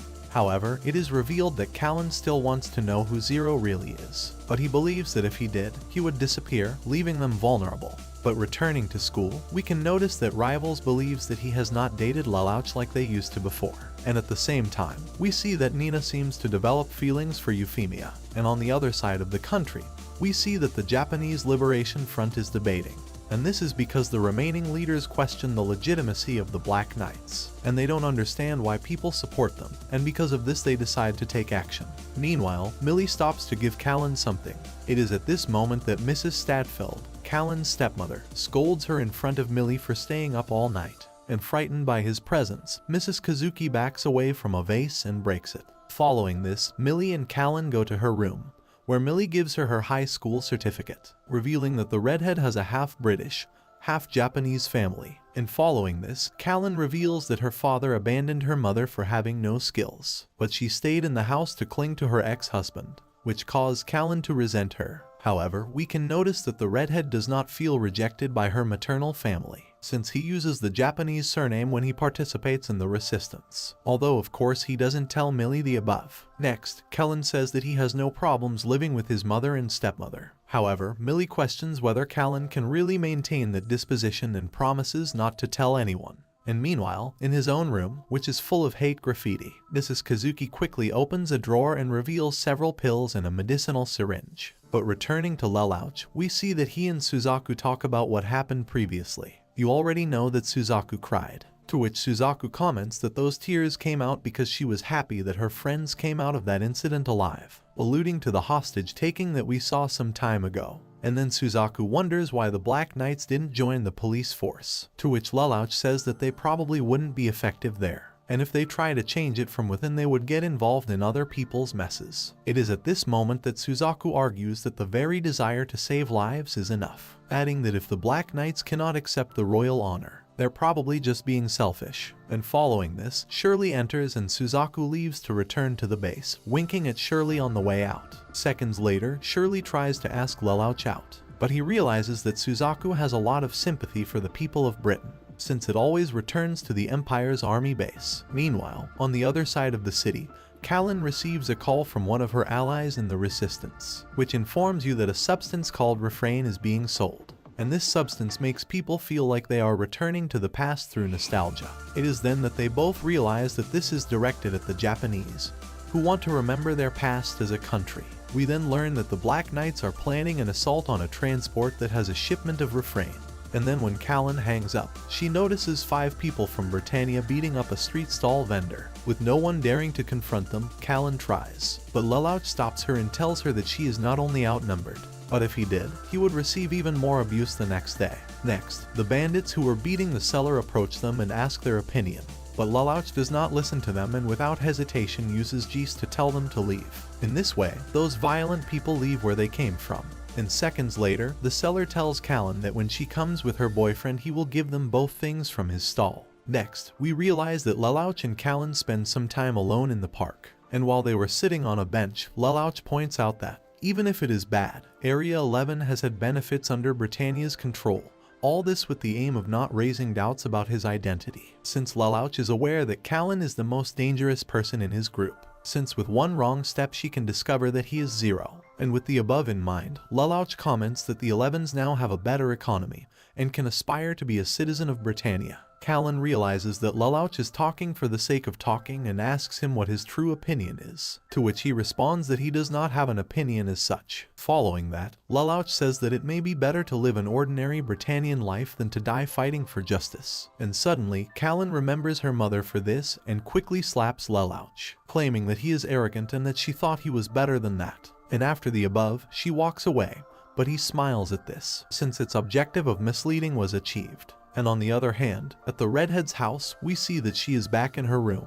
Mrs. Kazuki returns to her pill drawer, but she finds it empty, which makes her go into withdrawal. And as is obvious, we realize that she consumes that substance called Refrain, which makes her feel in the past. And meanwhile elsewhere, Jeremiah and Valletta are at a bar, where she asks him if he really doesn't remember what happened when he met Zero. To which this confirms, and it is at that moment that she remembers that she suffered the same thing in the Shinjuku ghetto. Valletta says he can't remember the face of the teenager he saw at that time, but they could still find him. And meanwhile elsewhere, the Black Knights prepare for the Refrain attack, and most of them have begun to rely on Zero for public support. But Callan wonders if they're doing the right thing, and as they do, Zero motions for them to enter. Next, the Black Knights proceed to break down the door of the fractionation complex for that substance, and after that they take out their machine guns and start pooping everything. And as expected, the bandits return fire. But Callan, who is piloting a red robot, breaks through and makes them flee. And then he goes through another door and finds dozens of Japanese, including the street vendor from last time, and all of them are under the influence of Refrain. And then he sees his own mother, who is hallucinating and believes that she is in another time where she lived with her 2 children as children. It is then that Callan laments this and comments that her mother is in a bad condition.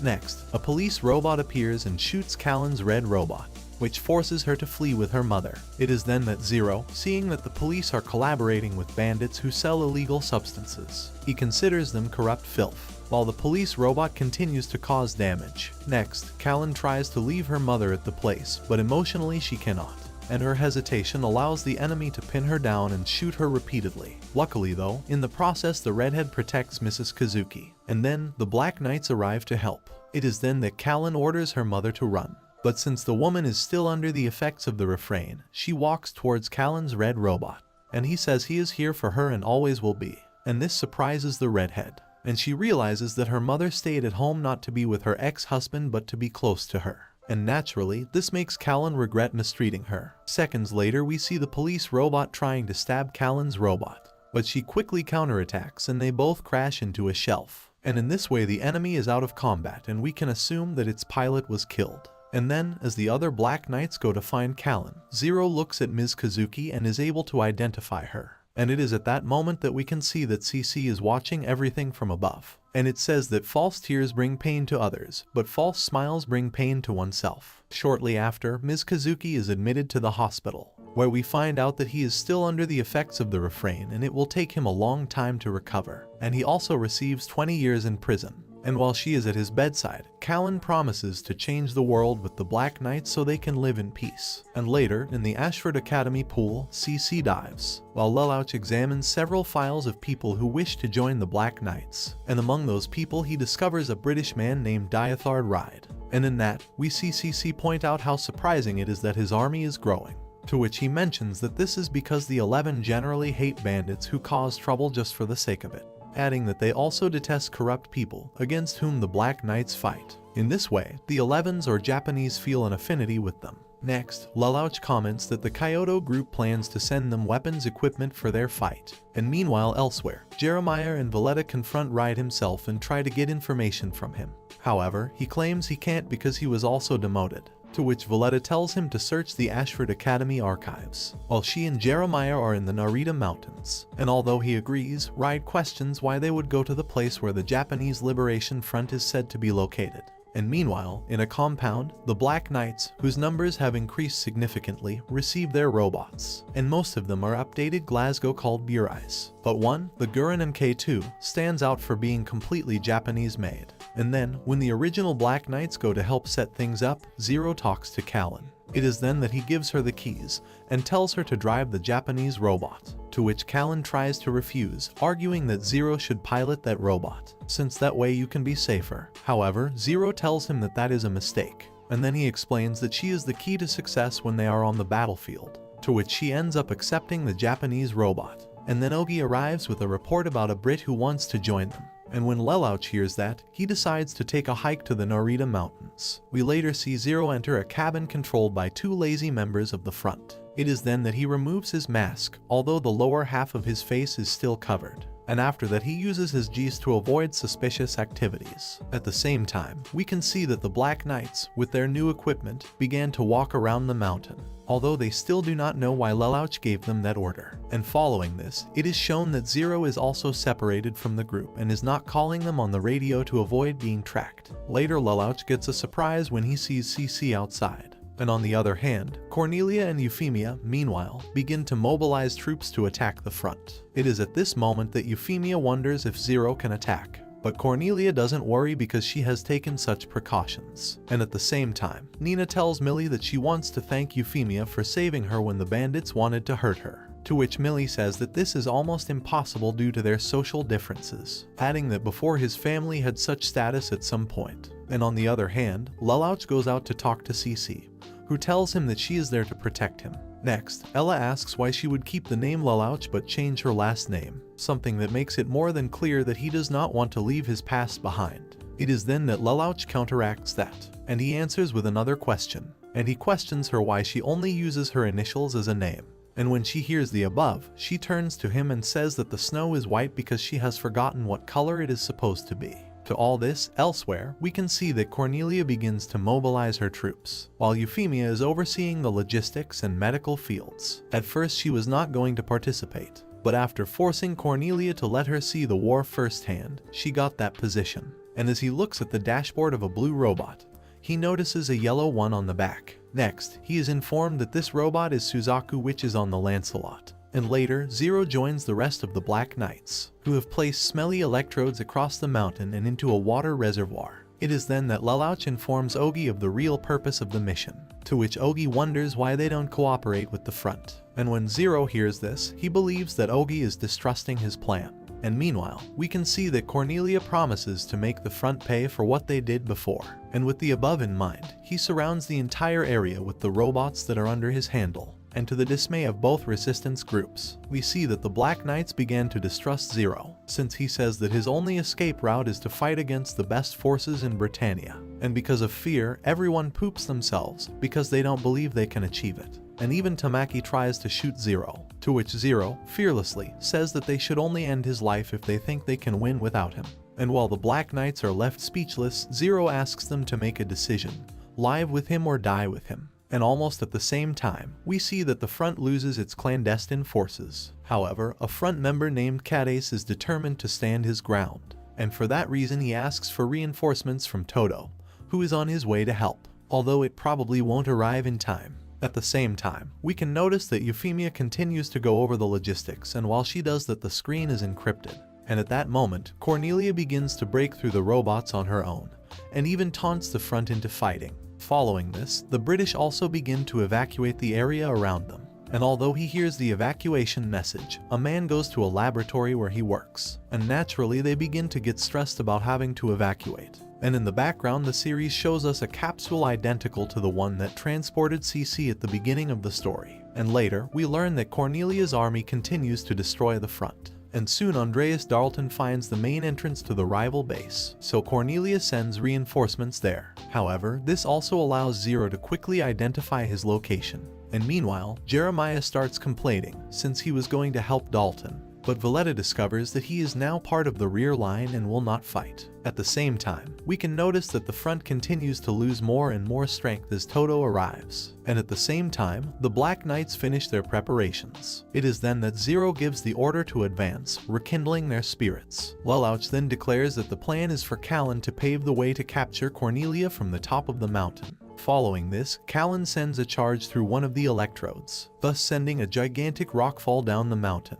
And while all that was happening, we can see that Cece sees the carnage from a close but safe distance, and she sees how the rocks devastate everything in their path. And when the British realize that the Black Knights have arrived, Jeremiah abandons his post and heads straight to the battlefield, with Valletta and a few others. For their part, the Black Knights mobilize 6 of their robots against Cornelia's reinforcements and wipe out an entire platoon. And after that, Jeremiah overpowers 2 of the robots and confronts Lelouch's robot. However, he says he doesn't have time and mocks Jeremiah afterward. And naturally, this breaks that guy's nerves, and for that reason he is preparing to eliminate Zero. But Callan suddenly hits Jeremiah's gun and effortlessly thwarts him. Enraged at the idea that the 11 might have superior technology to his own, Jeremiah fights Callan.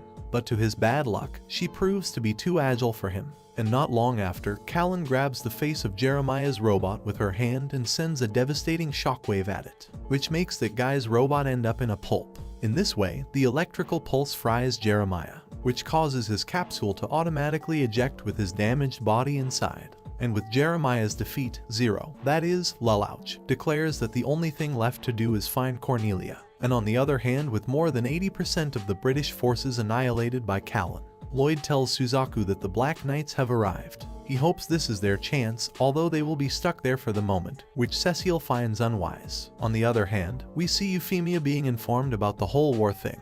And for her part, Callan continues eliminating the British as she had done with Jeremiah. And on this occasion he eliminates QL Sorcy. At the same time, the rest of the Black Knights approach the rest of their enemies and have different success results. And then Zero comments that if they achieve this, they can be considered true soldiers. Shortly after, we see that the British are preparing to evacuate Cornelia. It is at that moment that Euphemia notices 2 unknown trucks heading in the direction of Cornelia. And it is Todo with numerous robots under his command, which is trying to kill Cornelia and take revenge for the invasion. And using giant swords and their agility, they manage to cut through several of the Empire's robots. So Cornelia decides to hide in a safe place so as not to be exposed. Following this, Callan informs Zero of everything that just happened. It is then that he sees the above as an opportunity to break the guard of his rivals. Next, we can notice that the British begin to lose ground with the arrival of Todo, and in turn, Euphemia's advisors advise her to deploy her main forces. But she refuses, as she wants to prevent more lives from being put at risk. And just then, Lloyd calls and claims that he and Suzaku are getting bored, and asks permission to deploy the Lancelot robot. However, the advisors are not convinced, contrary to Euphemia, who gives permission to Suzaku. And in this way that robot starts up. Meanwhile, the Japanese Liberation Front decides to trust the Black Knights when they finally begin to lose ground. However, in a small valley, Cornelia confronts Callan while Zero and 2 others prepare to catch her. And at the same time, Suzaku prepares to make his move. And in the middle of that, Lloyd asks him why he's in the military when he just wants to save lives. To which Suzaku explains that he is there because he is a reformer. And when Lloyd hears this, he tells him that it will make him kill him. After Cornelia is trapped, Lelouch prepares to capture her, at which point he will interrogate her. And rejecting this, Cornelia attempts to kill Callan. But the redhead quickly rips her robot's arms off with her electrical impulse. And while doing that, the front regains its balance. It is at that moment that Cornelia plans to sacrifice herself to avoid giving up. But before she can, Suzaku pulls her out of the way. And after assessing Cornelia's situation, he confronts Callan, who seems to be on the same level as him. And at the same time, we see that Cornelia fights Zero. Shortly after, we see Callan destroy most of Suzaku's weapons. But to her bad luck, he eventually pushes her off a cliff and damages her robot's right hand. And when Ogi retrieves it, Zero angrily orders a retreat. And for his part, Suzaku defeats several robots in order to find Zero and catch him. And in all this, we see that Ogi discusses what Zero is thinking with Callan and Tamaki. Following this, Zero emerges from his capsule and confronts Suzaku. It should be noted that both still do not know the identity of the other. Next, we can notice that Suzaku considers Zero's actions wrong despite his good intentions, and for that reason he prepares to shoot her, but CC suddenly steps between them and Suzaku recognizes her instantly. CC then touches the Lancelot and sends a shockwave to Suzaku.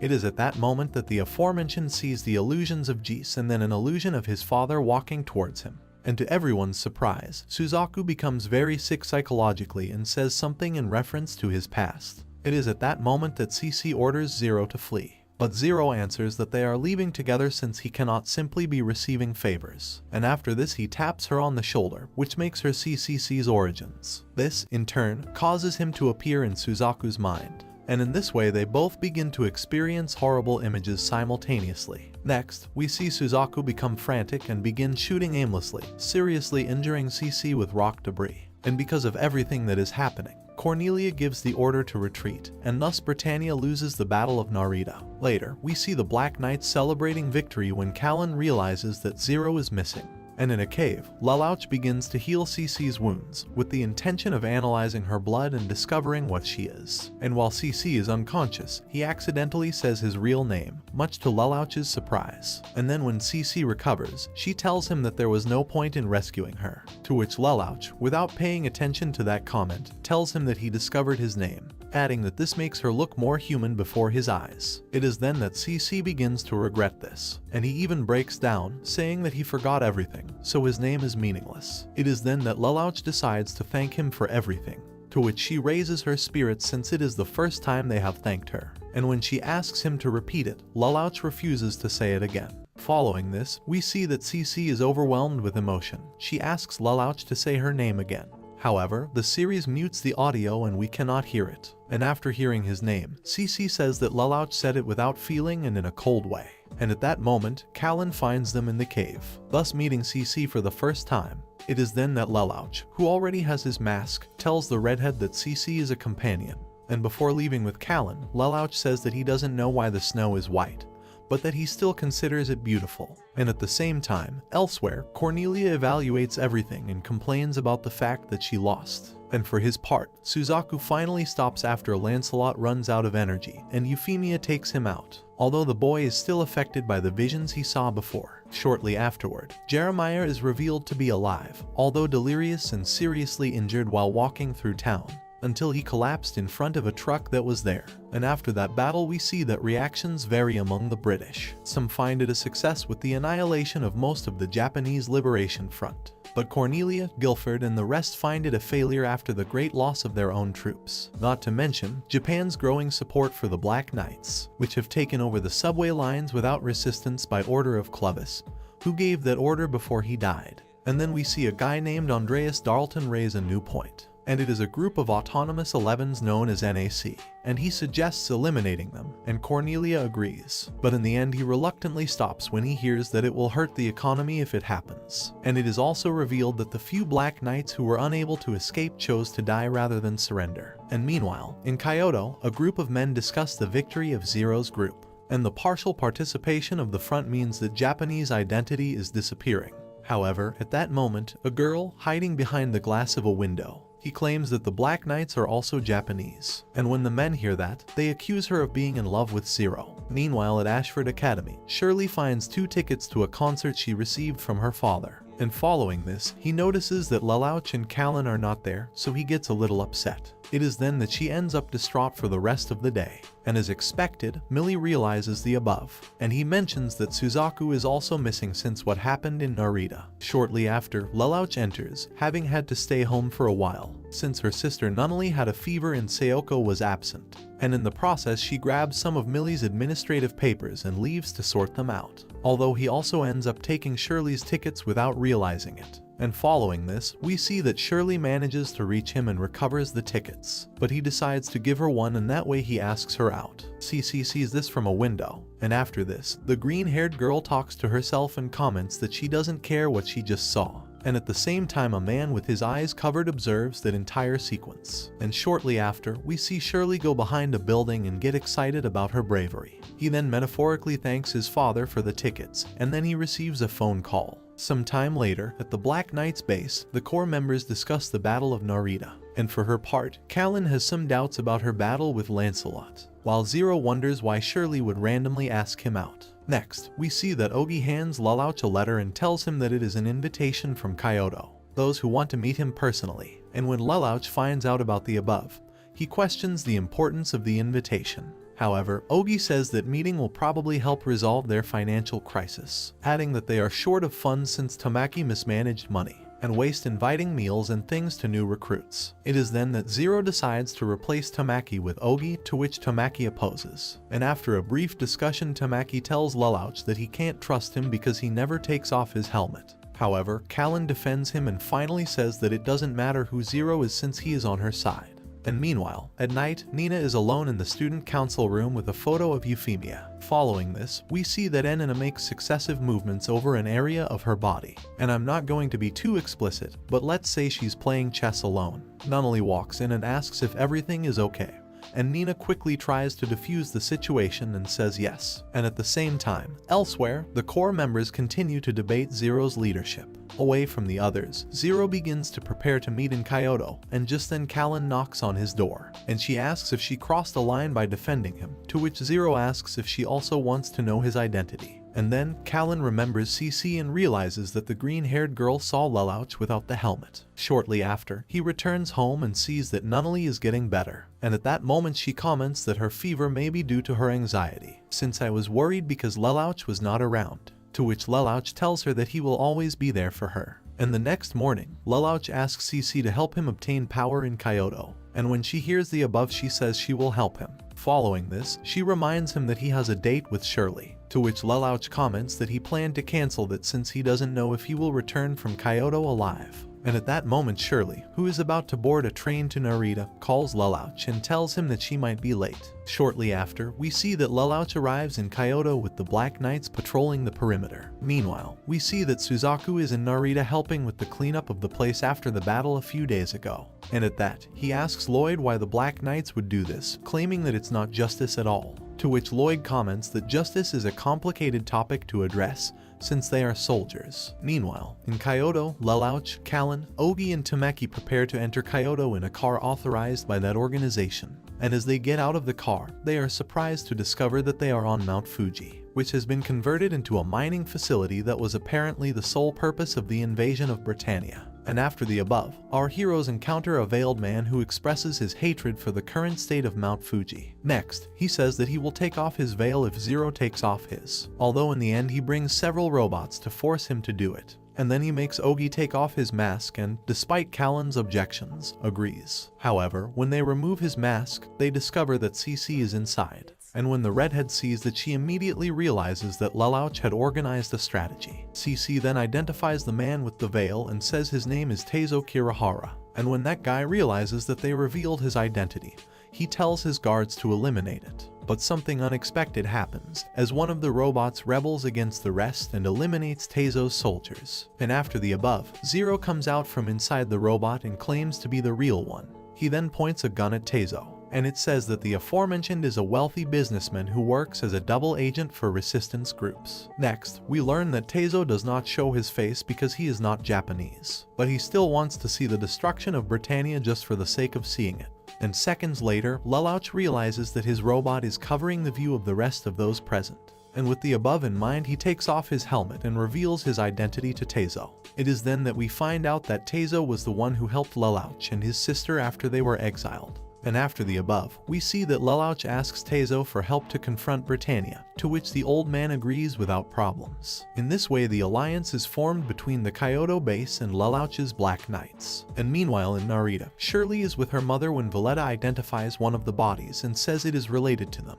And that night, Lelouch arrives late to a concert and then tries to leave, but runs into Shirley outside, who is standing in the rain without an umbrella and looking very overwhelmed. It is then that he suggests that they go somewhere else, but she asks him if Zero is really fighting for the weak. Next, Shirley, with tears in her eyes, tells him that her father, Joseph, whom he describes as gentle and harmless, died in the Narita landslide. And in that moment, he realizes that he is responsible for that. Seconds later, she collapses into Lelouch's arms and kisses him while asking him to help her. Shortly after, Joseph Finette's funeral takes place, and we see that Shirley and her mother are there. And while they speak in his honor and the coffin is lowered into the grave, Joseph's wife stops and falls to her knees saying she can't let them bury him. And naturally Shirley tries to console her. And at that moment it is revealed that the student council is also present, with Lelouch showing a guilty expression. Then, in a flashback, it is shown that when Shirley was a child, and at that moment she told her father that she wanted to marry him. But he replied that eventually she would find someone else to love, and that he would be satisfied with that. And then, as Shirley places a flower on the grave, Callan apologizes, though she doesn't reveal why. Meanwhile, Rivals says that the Black Knights are not heroes as he thought, and he apologizes for speaking positively about them. Millie then tells Shirley that she can't keep her emotions contained forever. Suzaku calls Zero a coward for not doing his dirty work, causing the others to reflect. Afterwards, Millie summons everyone back to the student council room, but Shirley is not present. Following this, we see that Lelouch stays behind and Cece orders a pizza, and then Shirley apologizes to him for kissing him earlier, saying she did it out of trauma and not happiness, and then runs away from him. And then, when Lelouch is in his room, her friend Cece asks her if she has a soft heart despite wanting to see bloodshed. And after that he asked him if he regretted having killed Joseph, adding that he kills without thinking that all those people have family and friends. And when Lelouch hears all of the above he gets angry and tells him to shut up, telling him that he is prepared for the consequences since he killed Clovis. And then he goes to take a shower, and with that he hits the wall several times while remembering all the things people have told him about violence and peace. And shortly after he calls Ogi. Meanwhile, Callan remembers her brother Naoto, and almost at the same time we can see that Shirley gets into a mysterious red car. At the same time, Lloyd talks to Suzaku and tells him that they will need him for a mission under Cornelia's orders. And meanwhile, Diathard Wright appears before the Black Knights, and he tells them that Cornelia plans to try to destroy the Japan Liberation Front and Cadace again. The Black Knights want to help the front, but Zero says that they will eliminate Cornelia first and then rescue the front. As the Black Knights prepare, Callan tries to ask Zero something, but he leaves briefly, and almost at the same time. But in another place, Andreas Darlton talks to Suzaku, and he tells him that his job is to provide support to the Marines from a sniper position, adding that he should kill anyone hanging around. It is then that Suzaku is horrified at the thought of killing those people, but he feels he must do it to move forward. Next we can notice that a diver goes underwater carrying a large tank. And then there's a flashback where it's revealed that Valletta was in the red car that Shirley got into. It is then that we find out Valletta wants Shirley to spy on Lelouch because she believes he is with the Black Knights. And then Shirley follows the aforementioned to a compound operated by the Black Knights, and we can see that Valletta is also following him. Meanwhile, Callan enters Zero's compound and sees Lelouch there, but his head is covered with a towel to protect his identity. It is then that Callan expresses her doubts about what is happening, and he finally realizes that murdering any innocent person is wrong, to which Lelouch tells him that sacrifices will have to be made, and if people see them as murderers, so be it, as long as they remain loyal to their goal. Although he recommends that Callan leave if she really wants to, although in the end she decides to stay. And Lelouch is surprised and grateful for his decision. Meanwhile, Cece walks around in Lelouch's clothes as the snow falls and says he can't make the same mistake again. And then we finally see the blindfolded man who appeared earlier enter the scene and walk around somewhere. At the same time, we see that Cornelia sends the Marines and Suzaku to Portman's to attack the Japanese Liberation Front, since the group moved to that place. And then it's revealed that Zero was the diver we saw earlier, and planted a bomb under the front ship, which Cornelia tried to attack earlier than expected. The fact is that the bomb explodes and destroys the ship. It is then that Zero frames the attack as a suicidal move by the front, and makes the Black Knights move directly towards Cornelia. Diathard then realizes that Lelouch created the front as a decoy to attack Cornelia. Following this, we see Zero leading the Black Knights on a boat, which heads towards the port where they face Cornelia's forces. And later, we see Zero and Callan attack Cornelia, but Suzaku joins the fight and attacks Zero. It is then that Callan confronts Cornelia and saves Zero from being killed by Suzaku. And in the process, Shirley tries to shoot Zero, but accidentally knocks off his mask and reveals his true identity. And because of all of the above, Lelouch is seriously injured and Shirley feels horrified by what he did. And then we see that Callan managed to get Suzaku away so she could escape. But we soon learn that Suzaku didn't chase her because he was ordered to protect Cornelia. And then CC called Ogi and ordered Zero to stand down because if they continued fighting, there might be a massacre. However, Zero was too shocked to do it himself, so Ogi took command and ordered a retreat. Meanwhile, Zero found blood on the ground but was surprised because there was no body nearby. Furthermore, his gun was missing and his mask had fallen off. And this scared him because he thought someone had seen his face and taken his gun. He then mentioned this to CC and they prepared to find the person responsible. And later, it's revealed that Shirley was the one who took the gun and shot someone. And the next morning we see that Nina asks Suzaku if she can meet Euphemia, adding that he wants to see her at a student council meeting. And when Rivals hears the above, he also wants to meet her to marry her, but Nunnally and others do not agree. And then the phone rings and it's Lelouch who calls to ask if there's anything strange. It is then that Suzaku informs him that he and Shirley are not there. Next, Lelouch concludes that neither Suzaku nor the army took the weapon that disappeared, and he decides to send Ogi to look for her on the black market. And not long after, he remembers seeing Shirley at the scene of the incident. In all this, we can notice that some characters are worried about Euphemia's safety, so Guilford suggests that she have a knight to protect her. And meanwhile, Cecile and Lloyd talk about Suzaku and his desire to save people. And for that reason, Cecile is worried about her emotional well-being. And he suggests that they try to solve their emotional problem before trying new technologies on them.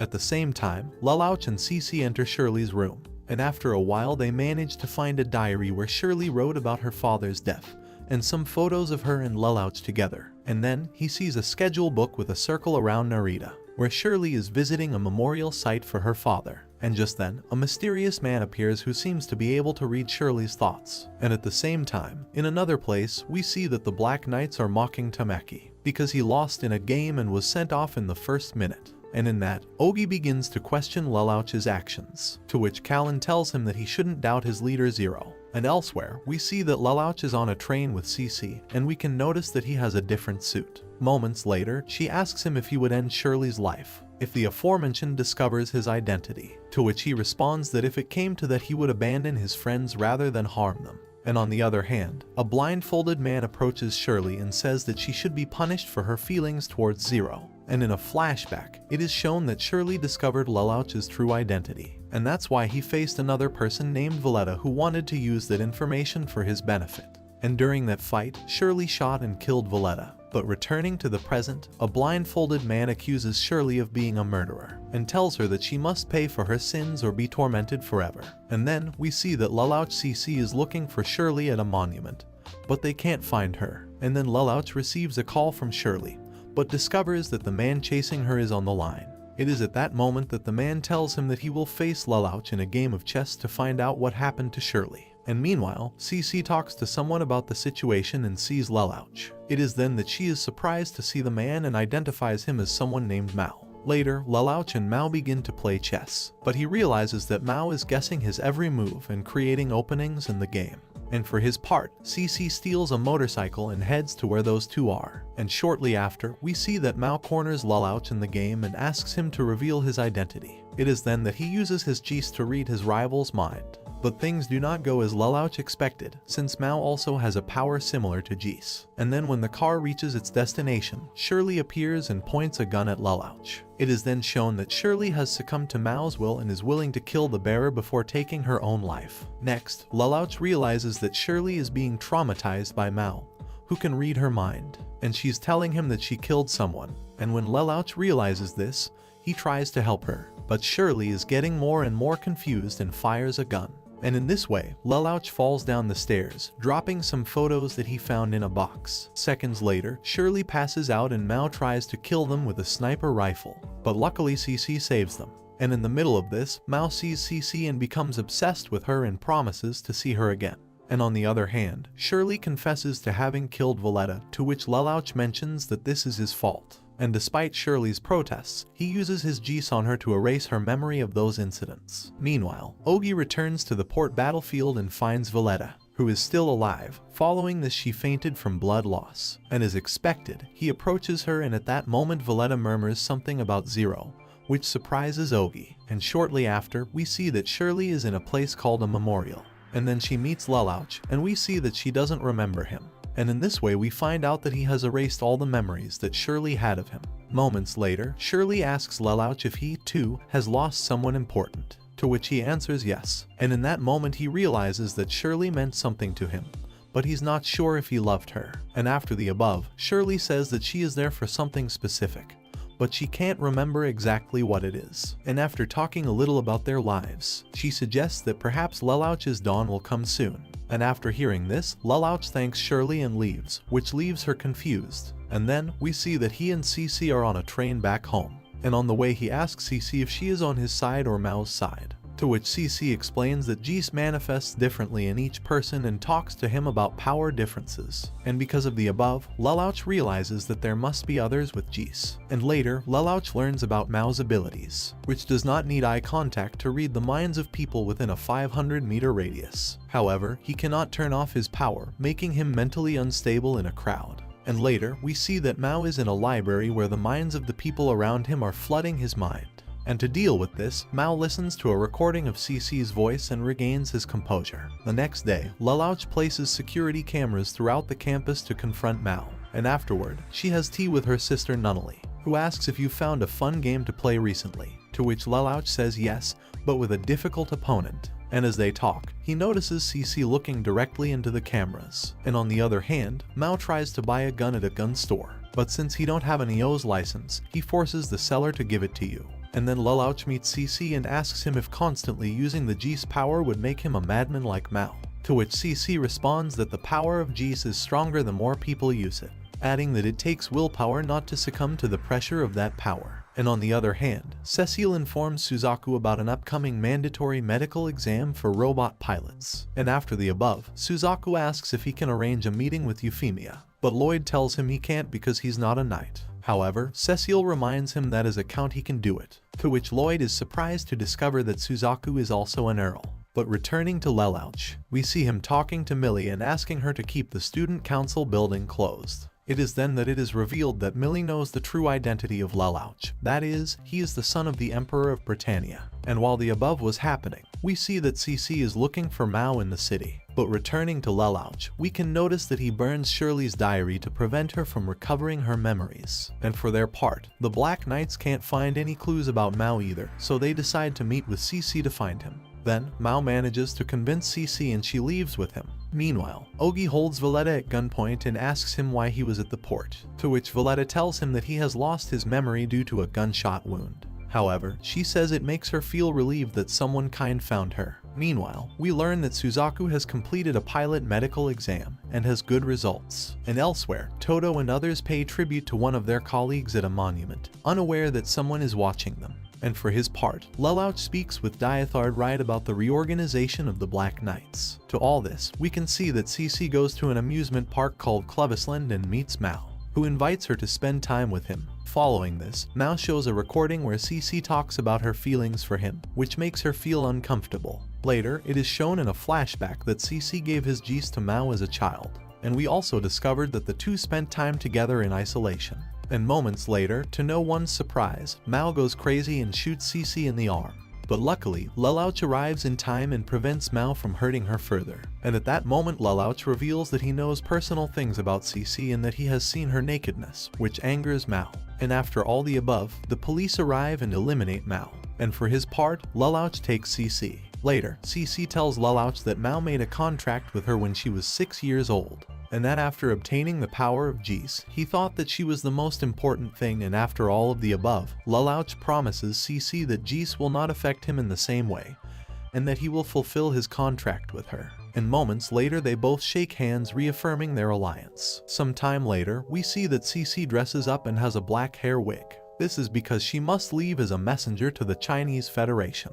On the other hand, we find out that Millie has a marriage interview with Lloyd Splund, creator of Lancelot. And because of the above, they both know each other. And in another vein, something unexpected happens. Mao returns to kidnap his sister, Nunnally, and he holds her hostage in the sewers of Ashford Academy. And when Lelouch and Suzaku find out about this, they work together to rescue her. And thanks to Suzaku's physical prowess and Lelouch's powers, they both manage to stop Mao. And before he can be arrested, Mao reveals that Suzaku killed his own father, a Genbu Kurarugi man. Next, Lelouch uses his powers to stop Mao. Immediately afterwards, Suzaku falls to the ground because his painful past was revealed, although the one who takes the worst part is Mao, who is eliminated once and for all, and the person in charge of doing that is CC. Shortly after, we see Euphemia judging works of art at the opening ceremony of the Clovis Memorial Art Museum.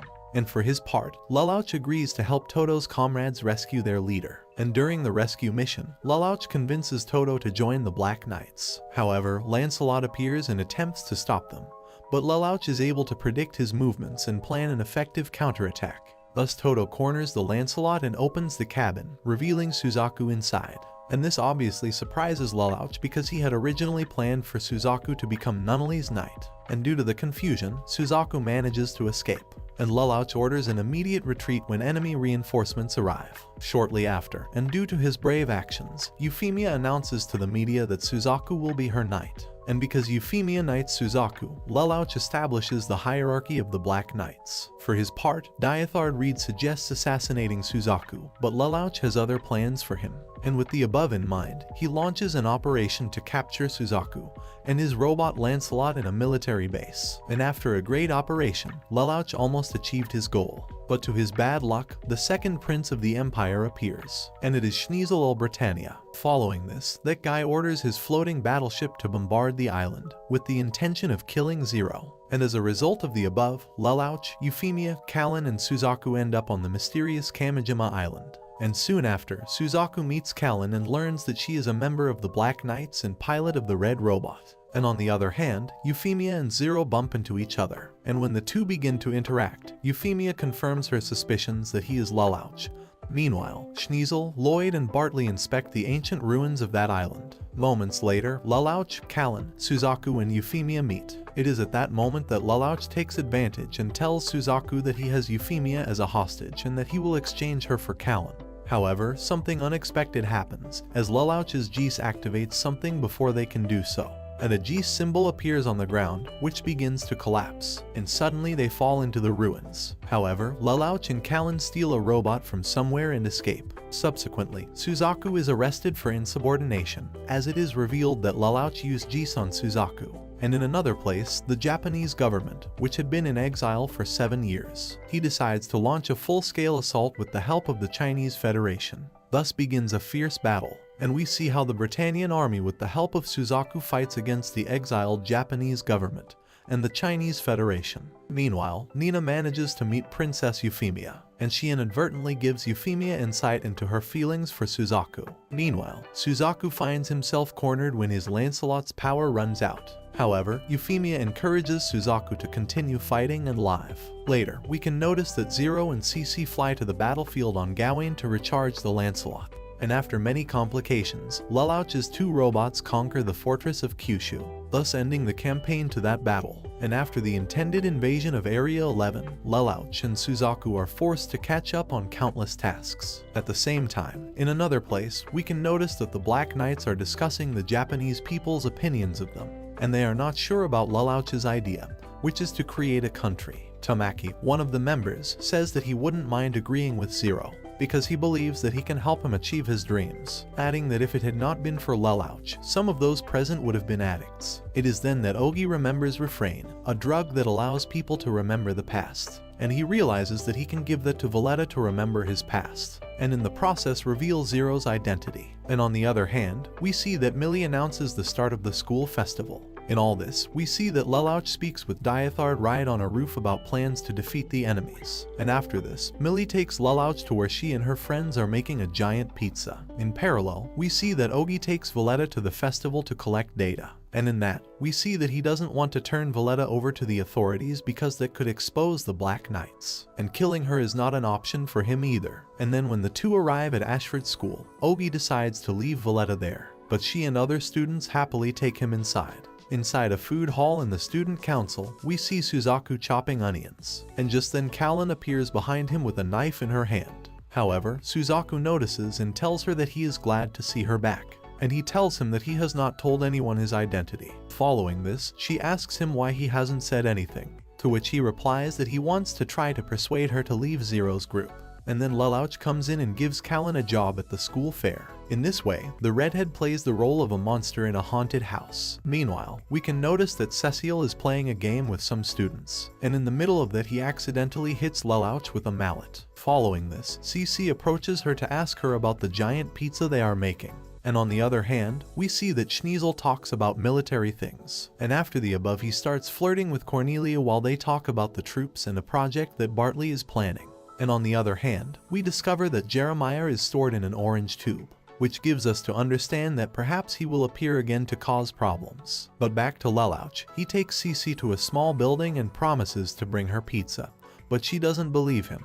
And then Callan arrives with Ogie and Valletta, so they both try to hide. However, they cannot do so as Lelouch tries to expel them from their hiding place, since that specific place is only for students. And in the middle of that, Lelouch realizes that it is Ogie, so he is surprised. Then, Suzaku and Shirley go inside to get more ingredients for the pizza, and Callan and Lelouch try to prevent the other from noticing Ogie and Cece respectively. Following that, we see that Shirley accidentally overhears Lelouch and tries to talk to him, and later, Callan cuts some ropes to create a distraction. And Lelouch takes advantage of that to spray fireworks gas so that Ogie, Valletta, and Cece escape.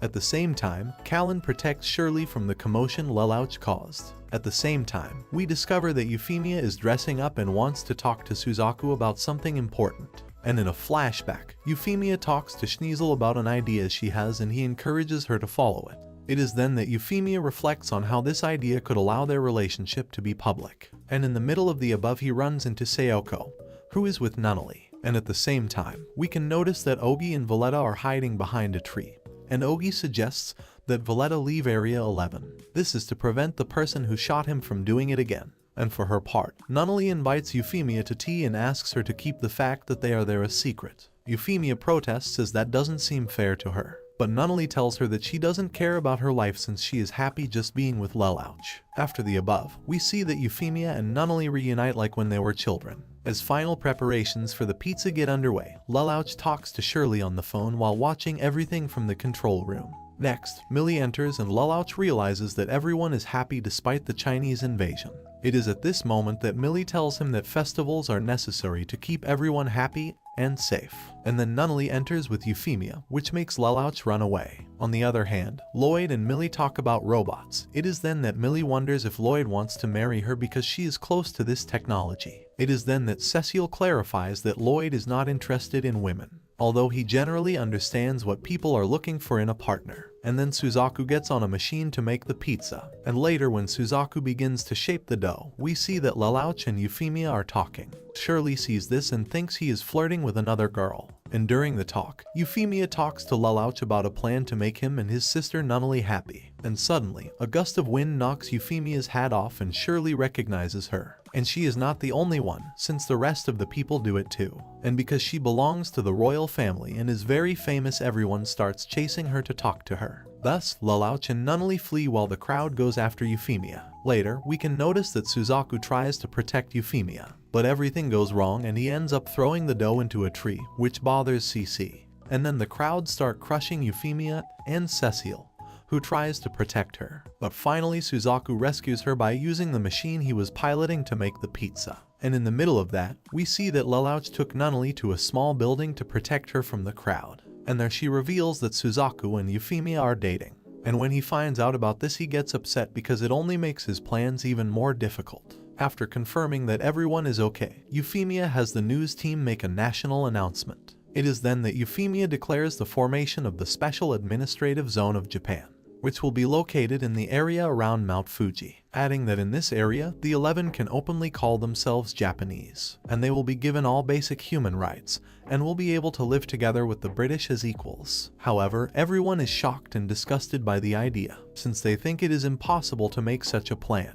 And after the above, Euphemia declares that she wants to work with Zero to make the zone. And when people hear this, they immediately join the cause, especially the Japanese. However, that's not the only thing he says, as he also reveals his relationship with Suzaku. Lelouch is very worried, since all his plans fell apart with the princess's announcement. And in this new area, the Black Knights will begin to lose support and problems will not take long to appear, to the point that they can disintegrate. For her part, Euphemia is happy that things are back to the way they were before. But Lelouch says to himself that doing that is impossible, since now there are more factors at play. Later, the commemoration ceremony of the specially administered zone and the most important people of Area 11 gather, and as expected, everyone is witnessing such an event. And before the princess speaks, we see Zero appear. Everyone is filled with uncertainty since they do not know what the intentions of that masked individual are. And then, when Zero approaches the princess, he asks to speak privately before making any decision. And later, when the two of them are alone, they talk about the future of Japan. And at that moment she manages to convince Lelouch to stop his rebellion. However, something unexpected happens as Geese activates on its own. And in the middle of this, Lelouch, who didn't realize it, jokingly tells Euphemia to eliminate all the Japanese. And Euphemia, influenced by Geese, orders a bloody massacre and demands that everyone at the ceremony be eliminated. Immediately Lelouch remembers Mao and realizes that his Geese is beginning to consume him. However, Lelouch is aware that everything that is about to happen is his fault, so he quickly takes action. And after the above, Lelouch decides to save the people by declaring that Euphemia's specially managed zone.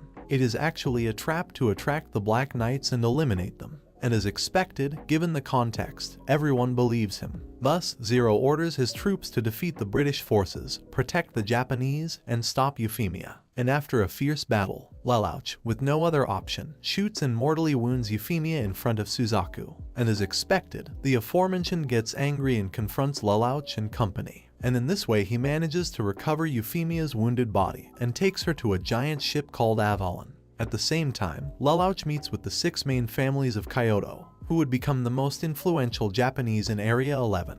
And when everyone is there, Lelouch tells them that they must subordinate themselves to him, adding that they have no choice if they want to win against the Empire. Later, Suzaku stays with Euphemia, who is in a critical condition, and despite emergency care and treatment, she dies from her injuries. And almost at the same time, Lelouch announces his plan for the creation of the United States of Japan, a new country. Moments later, when Lelouch is alone, he receives a call from his sister, which mentions that she wants to see Euphemia, to which Lelouch asks her if she hasn't heard the news, and she replies that she hasn't.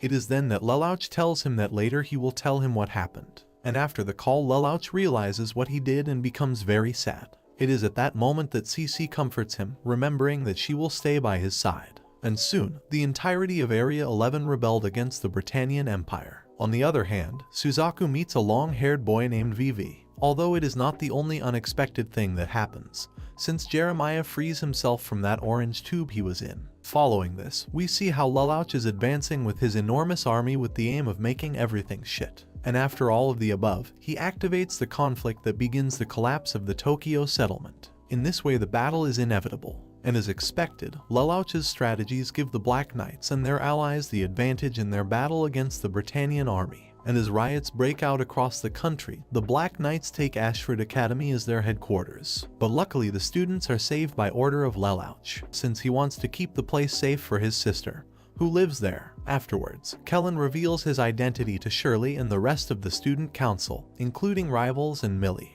who are obviously surprised since they didn't expect that. However, they realize that thanks to her and Zero, the students will not receive any harm but cause problems. And on the other hand, we see that Suzaku is enraged, especially with Zero, who took his beloved away from him, and with all that jumble of emotions he sets out to eliminate him.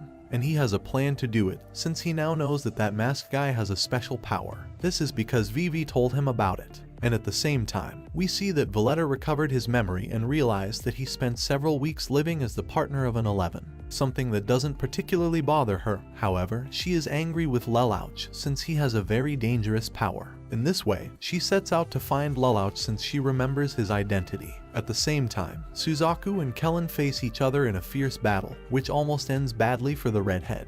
But luckily for him, Zero enters the scene and Suzaku loses interest in Kellen and focuses his attention on Lelouch. In this way, both see each other face to face. And on the other hand, Violetta manages to infiltrate the base of Lelouch's team, and when Ogi sees her, he is surprised, since it is assumed that she was not aware of her role in Zero's group. Subsequently, Lelouch manages to stop Suzaku, and after doing so he heads to the enemy's main base. And when he arrives, he uses a powerful robot he got earlier to destroy whoever gets in his way. In this way he manages to enter the base, and while there he runs into Cornelia, who was eager to fight, since she wants to avenge her sister Euphemia. And elsewhere, Veleta talks alone with Ogi and ends up wounding him with a bullet, and in this unpleasant way, he confirms that she regained her memory. But returning to the main battle, Cornelia manages to corner Zero. However, Darlton, under the influence of Lelouch's powers, shoots her in the back and knocks her down. And after doing this, Zero thanks him and then shoots him a projectile that eliminates him.